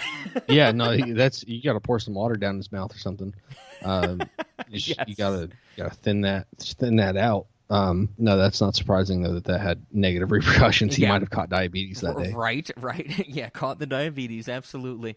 Maple syrup. I don't like pancakes or waffles. I think I talked to you about this, Ben. I don't like grain, straight up flour for breakfast. I don't eat pancakes or waffles. Flour and sugar. Okay. Well, yeah, okay. That's what most people like about it, They're like, oh, you know what I like? I really like waffles. And I go, no, I've seen you eat waffles. There's a pound of powdered sugar on it and a bottle of maple syrup. That's what you like, You like sugar. It's the same people who go, I really like salad. And it's like, no, you like, Kraft ranch dressing, okay? You're not fooling anybody. Lighthouse Ranch, but yeah. Fair. Yeah. No, I don't know. I'm with you. I don't like pancakes. I do, however, like the middle bite that is so full of butter with a little bit of syrup on it that I will tolerate the rest of the meal. Okay, that's what I like. That's fair. No, but I'm with you. That's fair. But I will say, if anybody has never done this before, no matter how you make bacon, if you cook it in a frying pan or you're like me who cooks it in the oven, because I don't like frying bacon. I like baking bacon because, I mean, just it makes sense. Right before it's done, like in the last minute to 2 minutes of it cooking, each piece drizzle maple syrup over it. It's the best. It's the only way I eat bacon anymore, period. It is so fucking good. I'm with you, and I'm about to probably reveal something about myself I shouldn't in public. I thought you were about to say I know what I'm doing for dinner tonight. Oh, no. Ben's like, hey, cancel the DoorDash order. Get some bacon. I have, in my older age, begun to like bacon not crispy. I like me some chewy bacon. Dude, my whole life I love chewy bacon. I like bacon so much that I'm going to get I like bacon so chewy I'm going to get E. coli from it, you know? Yeah, oh yeah. Like I don't know, something changed. Like I used to like my bacon to crunch, and then one day I tried some chewy bacon again, and I was like, this is good. Dude, I am so with you. I mean, like, bacon comes out like a dullish red when you get it from the package. You know, the meat, the fat is white, of course, but like the actual meat part of it is like a dullish red. Yeah. If that shit gets too brown, don't even come at me with it, bro. You know. I want that to look like barely rendered type of thing. Like, I want Gordon Ramsay to pop out of my oven and go, it's fucking raw, as I shove it into my mouth and give him the middle finger type of thing. Oh, it's so good. With a little bit of maple syrup on it. Solid. Speaking of all this food, let's get to snacks and the restaurant. Ben, I have to imagine this was in your repertoire of what you want to talk about. I know you've said before, so I'm not blowing up your spot or anything, that you always come up with these on the fly type of thing. But I'm sure this one was in both of our heads. It'll be, I think, the 7th or 8th time we've added it to the Cinema Oddities restaurant menu. Cigarettes. Yes. Yeah. Oh my God, there's so much tobacco in this movie. There's even a scene where they talk about Germany or German tobacco versus Japanese tobacco. Yeah. It's like, oh, I'm sorry, my cigarettes are Japanese. You're probably not going to like them. Yeah, I mean, there's also the scene where Hanjo and Jiro are in Germany and they're looking over the specs, and Hanjo is upset because they're getting bad German or government specs or whatever, or useless government specs, and he's like, Jiro, give me a cigarette, and he's like, we're out, and Hanjo fucking pulls a butt out of the ashtray and lights it, and a huge plume of smoke comes out of his mouth, like he just dragged it like he had no other cigarettes, you know? Oh, my God. I have to admit, because, Ben, it's been many years since I've smoked tobacco. This movie did not do me any favors in that respect. Well, I began smoking tobacco again after having quit for like 5 years. And it's, what can I say? It never lost its, like, alluring properties for me. I just didn't give in for 5 years. And then suddenly I did. So. Yep, and what I like to say all the time, schools in America, when Ben and I grew up in the 90s, when we were going to elementary school, they made a really big point about saying smoking doesn't make you look cool, and that was the biggest lie school systems ever taught anybody. Smoking objectively makes you look cool. Okay, it's not good for you. It's not healthy. It's disgusting. If you're a huge smoker, it really does ruin your mouth, your teeth, your clothes. There's a slew of bad things about it, but nobody can say it doesn't make you look like a motherfucking G. It does. It does do that. So we had to say cigarettes. And that's absolutely the reason I smoke, too. Yeah. Because I want to look cool. And then that's why you do it on your porch, so your neighbors can see how cool you are, you know? That's right. That's right. So the other thing I have two other things for the restaurant, but the next thing I wanted to mention is we are clearly, in this infinite void of the Cinema Oddities restaurant, we are clearly constantly dealing with, construction, rehabilitation of spaces. If anything gets damaged, we have to rebuild it, that type of thing. Maybe updating or modernizing certain parts of the restaurant. I don't think we've ever talked about, how do we move things around in our restaurant? No, we've talked about moving people and customers, but we never really talked about, like, how do we move, like, equipment. You about to pitch yaks to me? Oxen, but yes. Oxen? Absolutely. We should have fucking oxen. Full-blown farm animals just slowly dragging construction equipment throughout our restaurant. It takes them 2 days. I think that would be really cool. And honestly, while I think when I first wrote this down and thought about it, it came across to me as a very joking thing. Wouldn't this be like a point of attraction, like a tourist attraction almost? It'd be like people would be like, I want to go to the restaurant where I can see oxen dragging I don't know, a pallet of bricks or something like that, right? Definitely. Like, people would be so fucking into that, You'd have kids coming up and be like, can I pet the oxen? Can I take pictures with them? We'd, of course, have to train the oxen to just headbutt children and customers as soon as they see them type of thing. Oh, and that's an experience you have to pay for also. Definitely. Hey, you want to get fucking wrecked by an ox? Yeah. Dude, $75 right up front, for children, $150 for adults. That's right. That's right. Senior citizen discount, you'll do it for free because you'll probably die. It's the euthanasia aspect of the Cinema's restaurant. Right. How do you want to go out? I want to be is, wrecked by an ox. No, you just don't have to pay if you die. If you survive, you still have to pay. Oh, I like that. Absolutely. You have to pay us and your medical bills. Absolutely. That's right. We don't... I have one other actual food thing for the restaurant, but what did you have, Ben? Anything for the snacks in the restaurant? Well, so this movie is clearly about mixtures of condiments and wind, and it really is. That kind of is the theme of this movie.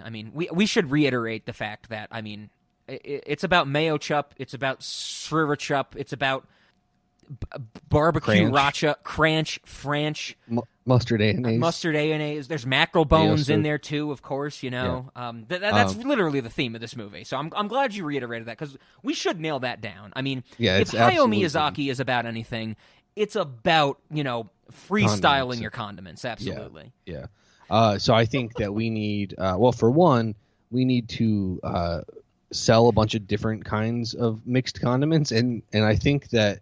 What we're going to do is we're just going to take our regular condiments, and when they ask, we're going to mix them very sloppily in the kitchen, like with a fork or something. Oh, okay, okay. But stirred right on the plate, so it's not like a full mixture.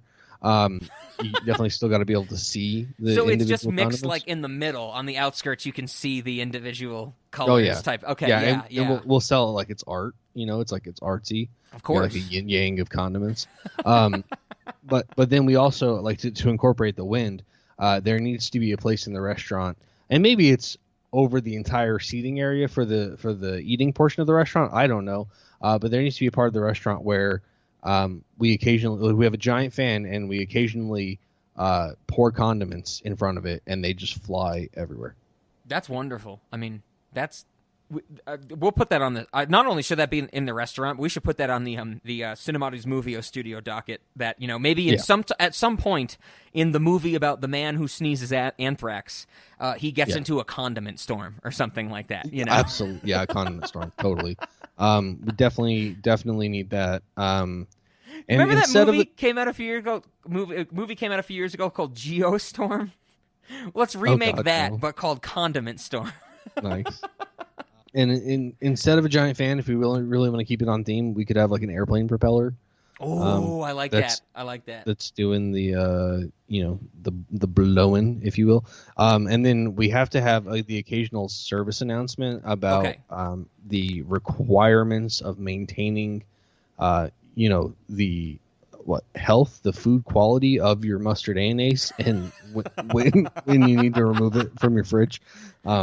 You ever been to a grocery store at like when an hour turns over, like when it goes from like 10:59 to 11 a.m. or something, and the PA will come on and it'll be like, deli, take the hot holding temperatures for the hour or something like that, Like, we should have that in the restaurant, be like, everybody, switch out your mayo stirred for mustard mayonnaise right now, or something like that. Like, exactly, it is, hey, everybody, it's time to switch those condiments. Your mayo stirred just went bad. Mustard mayonnaise is now on the table. That's right. I also want to add to your airplane thing, in the Cinemati's restaurant, because I'm very certain that somewhere we have, like, helicopters flying in the restaurant. Okay. Instead of chemtrails, we should have condiment trails. Yeah, I'm thinking we definitely need that. I'm thinking we also, like, do we have one of those, like, wind tunnels that you can pretend you're, like, free falling over, like Oh, you're yeah, just like leaning the over away. contained skydiving things. Yeah, skydiving. Yeah, so we have that, and then we also implement the condiments in there. And maybe this is how we mix the condiments that people order. You know, like for anything that's not just on your plate. Like if you order it on your plate, you get us lazily mixing it with a fork. Yeah. But if we're using it in our recipes, perhaps we just a couple times a day go and dump a tub of mayonnaise and a tub of ketchup in the skydiving machine, and that's how we get mayo chup. I love this discussion, Ben. My sincere hope is that somebody listens to this episode as their introduction to Cinemodities. I really hope it's this episode, and I want them after maybe the hour or maybe 90-minute mark. I want them to stick with it, of course, because they shouldn't give up. Nobody should give up on us on any podcast after just a few minutes or anything like that. I really hope this episode comes across to somebody out there as like they're having really deep conversations, but they might be the stupidest people. Like, what? How come they talk about how sad things are in society, but every 5 minutes it's punctuated by 2 different condiments mixed together? What is wrong with these people? Hopefully that they just think that's like a running gag throughout the whole podcast. We've done something special in this discussion. No, to continue on, the other food thing I had, it actually gets at what you were saying about the table side, mixing the condiments or whatever. My other thing was a table side idea. When Jiro is helping out Nahoko and her maid or her servant, whatever that other woman is, during the earthquake sequence after the servant breaks her leg and he sets it with a slide rule, which is awesome. When they're in like the crowd of people and I think the aftershock is about to hit or just hit or something like that, he gives them water from the shirt he has, and he says like, my mother made this shirt so it's clean, please drink from it. I think that if anybody wants more water, because I'm pretty sure we do have water on the table like any regular restaurant. I'm sure there's some weird, goofy thing about it that I'm not remembering, But if anybody wants a refill on their water, the waitstaff will come over with a wet shirt and squeeze it out into their glass. I love it. I'm on board. I actually want to go even further. Maybe instead of them squeezing it into the glass, they squeeze it right into the customer's mouth. Even better. Perfect. My only concern is, can we afford the shirts? This is a genuine board meeting for this restaurant, so we have to bring up the actual concern. No, I actually, while you were saying this, you said table side, and it reminded me of being at a Mexican restaurant where like they'll come up and they'll make guacamole like right at your table side. Oh, sure, yeah. So now I'm thinking maybe instead of like the poorly mixed condiment already being on your plate, somebody comes over and at your table in a bowl poorly mixes the condiment. and then scoops like no more than half of what they mixed out onto your plate, and dude, you get to see that they're taking the. And the way they scoop it, like the spoon, they're gonna like whack it onto your plate so hard that it splashes back and like gets on the customer's shirt and stuff like that. Oh, I'm thinking that they're even probably gonna break some of the plates when like they're gonna like break it to the point that there's like ceramic in your food. Very upset. The wait staff will be like, "Here's your French whack," that type of thing. Oh, he wants ranch and French. Oh, Mr. Fancy over here, That's right. Yeah. So I'm thinking maybe that we have to backtrack on that one and go to table side mixing. Well, and then they have to see how little of the condiment they're getting compared to how much was mixed. Like I want like an abnormal amount of condiment mix, like where it's like they're gonna see that and be like, there's no way I could ever eat that much, and then the person is gonna give them like a tablespoon of it. Like they're gonna get like they're gonna get like the smallest amount. Like they're gonna pull out like an actual half a teaspoon measuring cup and just like that's what they get. I like that. Okay, it's been long enough that I'm finally doing it. I just Googled, and I'm pulling up images, so I'm just looking at what we got in images. I Googled Heinz mixed condiments. And I'm going with Heinz because that's the big brand, that type of thing. Just want to read some of these off because it's okay. Here we go. Cranch, of course, we mentioned that's there. Ketchup and ranch. Mayo chup exists, which we mentioned. Here's one I didn't know about. Kachili.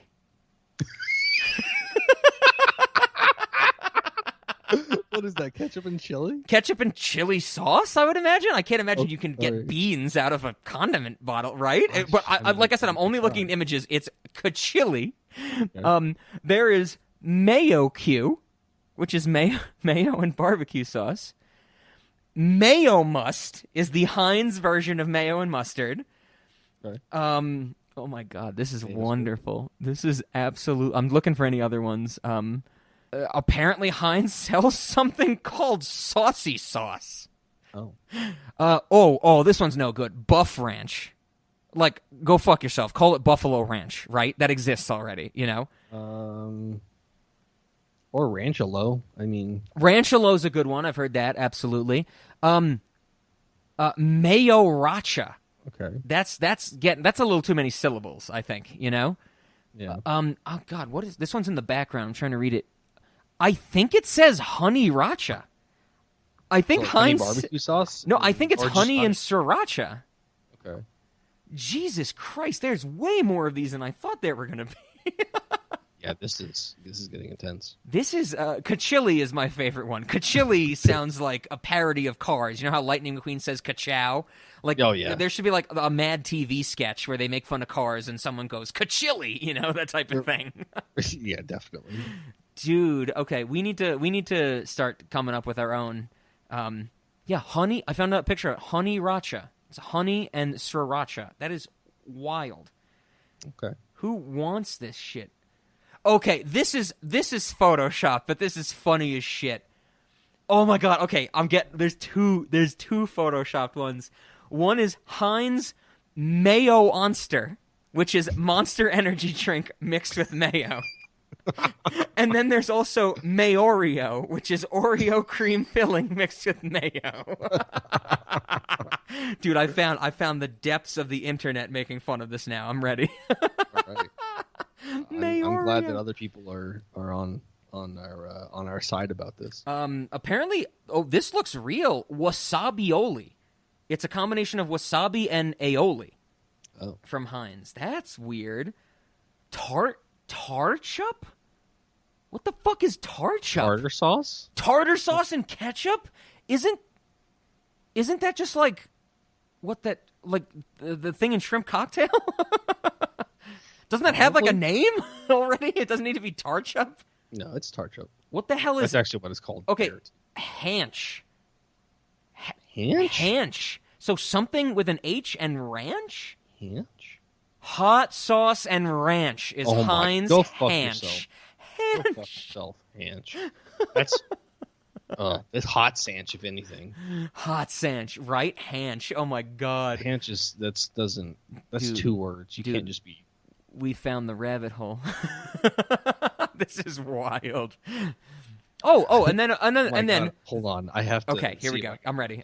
I'm reminded of an interview with Miley Cyrus where she is asked. She talks about like seeing gophers and trying to like get down, like catch the gophers and like Okay. you know and like so they're in their holes and she's like trying to dig them out. And then later in the interview, somebody says something about like digging through to China, and they're like, if somebody else is like, you can't dig through to China, and she's like, you can't catch the gophers either. It was like the funniest fucking thing I've ever heard her say. That's pretty cool. That's pretty cool. Oh my God, dude, this is a rabbit hole forever. I think I found the weirdest one, Ben. This might be the weirdest one. Heinz yellow mustard. Oh God! You telling me they mixed yellow and mustard together? They mixed a color with a condiment. Whoa! That's out of this world. Oh my God. Yeah, this is wild. This is really cool. I saw like 5 of them at Target, and I was like, that's too many. And now I know that there's like at least twice as many. Exactly. And I just searched Heinz. Imagine all the other brands we didn't think of, you know, and what they're fucking Oh my God! calling They're going them. to start. What's another brand? Hellman's? Like Hellman's, sure. Are they going to be like Heinelman's? Like they're going to start mixing the company? Heinelman's mayo must. Dude, that's the point where it gets to one of my favorite jokes is that Hell marketing lines. will eventually become, the tagline for a sauce will be, just put it in your mouth, you fat fuck, you know? That type of thing. It'll be like, Heinelman's Cranch, eat it, bitch, you know, something like that, you know? and then the next commercial is just like Hellmines, what's Ranch Up, fucking eat it still. Okay. Breaking news. I had to fucking see what this was. Clearly, we've talked about already, and it exists. Mayo Chup. Heinz Mayo Chup is a mixture of mayo and ketchup. Okay, I mentioned earlier, Heinz sells something called saucy sauce. While we were just talking, I was like, well, okay, I've exhausted all these pictures. What's saucy sauce? Saucy sauce is literally mayo and ketchup. They're selling the same thing under two different names. Dude. Wow. Burn it all down. Do you think it's a different ratio? Burn it all. I mean, honestly, if you had to ask me, saucy sauce is in the yogurt aisle and mayo chup is in the condiment aisle. Okay? That's what I'm saying. I'm sticking which one to of it. them is in the ice cream aisle? That's the one I want. That's the Mayoreo. Yes, the Oreo ice cream topping. That Oh makes sense. my god. What a great fucking rabbit hole to go down, and how stupid the fucking world is, man. Everything's sad. Everything's very sad. Did you have anything else for the restaurant, Ben?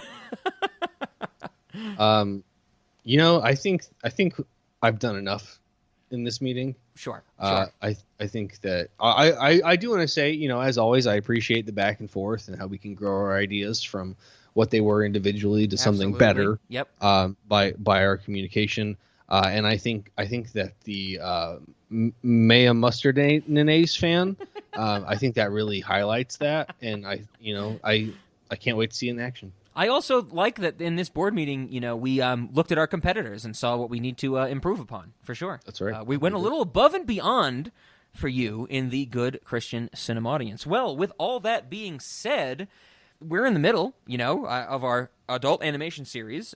Tune in next week. We will be covering stop motion, the one stop motion movie we will be discussing in this series, Anomalisa, one of my favorite movies of all time.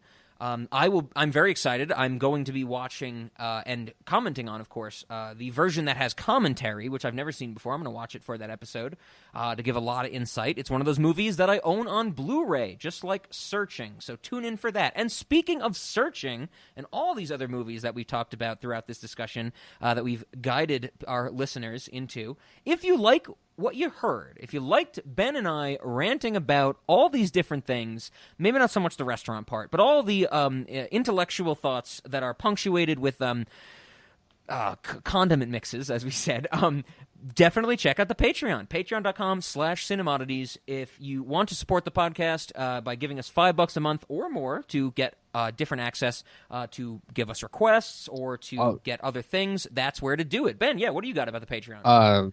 Definitely coming soon. With every tier above the $10 mark, there will be a free bottle of Cinemustard Mayonnaise.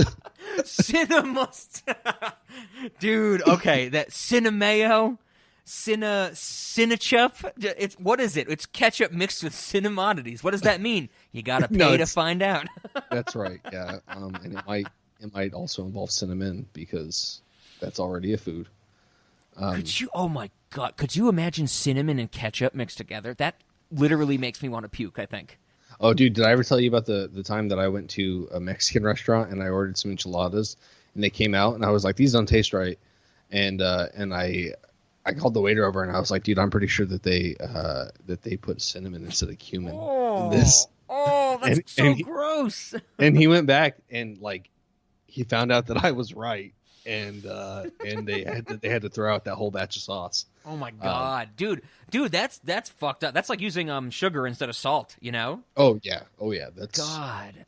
It makes me think of one time back in New York years ago. This had to be like 2007, 2008. I went to a Sonic, and I ordered onion rings because I love onion rings. A huge O-ring fan, The food, not the thing that goes on, not the thing that caused the Challenger disaster. Those are bad O-rings.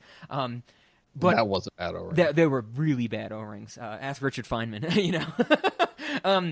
But I ordered onion rings, and they were disgusting. The batter that they used to coat the onion rings was like cake batter. Like, they were sweet. Oh. And like the whole point of onion rings is that the batter is crispy and, you know, a little like fried food, like bitter. Yeah. But the onion is the sweet part. And it was like Yeah. I was biting into just like an onion cake, and it was so gross, you know? Oh, God. Never got onion rings from Sonic again. And I've been to Sonic, you know, because, I mean, I think, Ben, you and I, the cheap corn dog days, we did that back in Athens, you know? I actually, I don't mind Sonic onion rings. You might have had a really... I think that might have been it. It might have just been they fucked it up, like with you and the cinnamon and the cumin. This Sonic in New York might have just, you know, fucked things up and probably used sugar instead of salt, right? I mean, yeah, probably. Can you imagine, like, the one person who was like, this is the first time I'm ever trying onion rings? And then they were like, this is what onion rings are supposed to taste like, and I love them. And then for the rest of their life, they're disappointed. God, we got to put that person down. We'll be doing them a favor. Love onion rings. I love making my own onion rings. I really do. I have a deep fryer. I love making onion rings. Full show. Like a Absolutely. beer batter. Like do you like egg yolk and then like bread them, or do you actually put them in like a batter? I usually make the batter for onion rings. Yeah, because that's the best way to get it to stick to the onion, you know? Otherwise, you're just making kind of like onion straws. Yeah. Deep fryer is great. If anybody does not have a deep fryer, get it. I mean, I bought a deep fryer to make Scotch eggs, and I make those very regularly, and they're fucking delicious. If anybody does not know what a Scotch egg is, or also a lion's head meatball, as is known in the UK, it is a hard-boiled egg wrapped in sausage and then breaded and fried. It is fucking delicious. I think, okay, getting back on track, Ben. Now we're just both hungry, I think, at this point. Yeah, no, I'm probably going to eat after this. I think I'm going to as well. To get us back on track, we mentioned the Patreon. I should also mention, if you want to yell at us about our decision to mix condiments in general, or the existence of mixed condiments, cinemoddities@gmail.com. As always, check out the Cinemoddities subreddit, reddit.com/r/cinemoddities, for more information about the show and to post things and ask questions, because I check it pretty regularly, just like our email, and I get back to our fans. Ben, when you are not haphazardly creating toxic poisons because you are freestyling condiments, where can people find you? You can always find me on the Play Store, where you can find either my Dice Roller app or my Magic the Gathering life counting app, which is perfect for Commander, especially partner commanders, because pretty much no other app does it. Mine actually tracks their commander damage separately, and you... Does it have a mayo stirred mode, though? I have to ask. You can mix whatever two things together you want in the app. It is very customizable. Okay. But there are no condiments in the app at all, I don't think. Okay. I think it would be cool if you added the ability to change like the color palette of, you know how like some apps have like light mode, dark mode. There's some apps that you can be like, oh, I want to change the color of the background and change the color of the text. You should have presets where it's like, oh, what colors do you want? This is the mayo stirred color. It's white and yellow. This is like mayo chup. It's white and red, you know, that type of thing. That's very niche, but we'll see if Ben wants to include that addition. if anybody joins the Cinemoddities Patreon at what's below our $200 tier? What's right 100, below? I think. Okay, if anybody joins at that tier, I will add that to the app. Oh, nice. Okay. We would greatly appreciate that for sure. But you have to do it for 2 months. I'm not adding themes for 1 month. That's fair. Yep. Yeah. Got to be committed, of course. That's right. All right. Well, with that being said, I think the last thing is to talk about how do we end this episode. And I actually want to go out on a little bit of a limb here. I want to do something a little different. I don't do this often, but the music. You want to write the song for the commercial for all of our mixed condiments and play that in reverse. Well, that actually might be the actual best idea I've ever heard to end the episode. We got that in there. Let me also put in, I don't want to use a song or it's all score. There's no real song from this movie. It's all soundtrack stuff, score stuff. While it is fantastic, it's all instrumental. I don't think it would really sound a lot different in reverse, that type of thing. I actually want to play a song by King Crimson in reverse, the song I Talk to the Wind, which is one of my favorite King Crimson songs, and I figured it had the wind motif. So how about this, Ben? If I do have the time while editing this to write a jingle for a commercial, and guess what? I probably won't have time to do that. I'll put that in reverse, but if not, we'll put I Talk to the Wind by King Crimson in reverse. What do you think?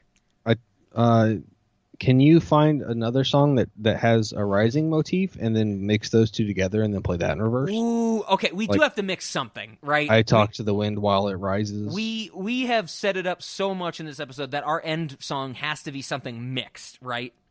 Definitely. Okay, you're right there. Okay, God, Find a song about rising. Play any song by Rise Against. You know, I'm also thinking we mixed I Talk to the Wind with Baby Got Back by Sir Mix-a-Lot. That's another thing I thought of because that's also an egregious combination of one of the most technically proficient progressive rock bands of all time. King Crimson's been around since the 50s and then I Talk to the Wind. With Baby totally. Got Back, that's not a good the first combination. thing you described is Baby Got Back. That's Oh, yes, of course. Sir Mix-a-Lot. I mean, everybody knows. Yeah. The very famous story, Sir Mix-a-Lot performed Baby Got Back, and that's what got Jimi Hendrix into playing the guitar. Of course, everybody knows that story. It's actually also what brought us out of, what brought us into World War II. Sir Mix-a-Lot was like, I like big butts, but I don't want them to be used for war. Once again, I hope somebody hears this and go, how can they make such good points but be so stupid? I also wonder that. Hey, it's what we live with, right? Our ability to just kind of off the cuff say a bunch of dumb shit, that's talent in and of its own, I think. You're damn right it is. Well, with that being said, Ben, I think we've gone long enough. I have to go die of tuberculosis. Okay? Thank you. All right. Cool. You got 2 years, I think.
I'm here to this.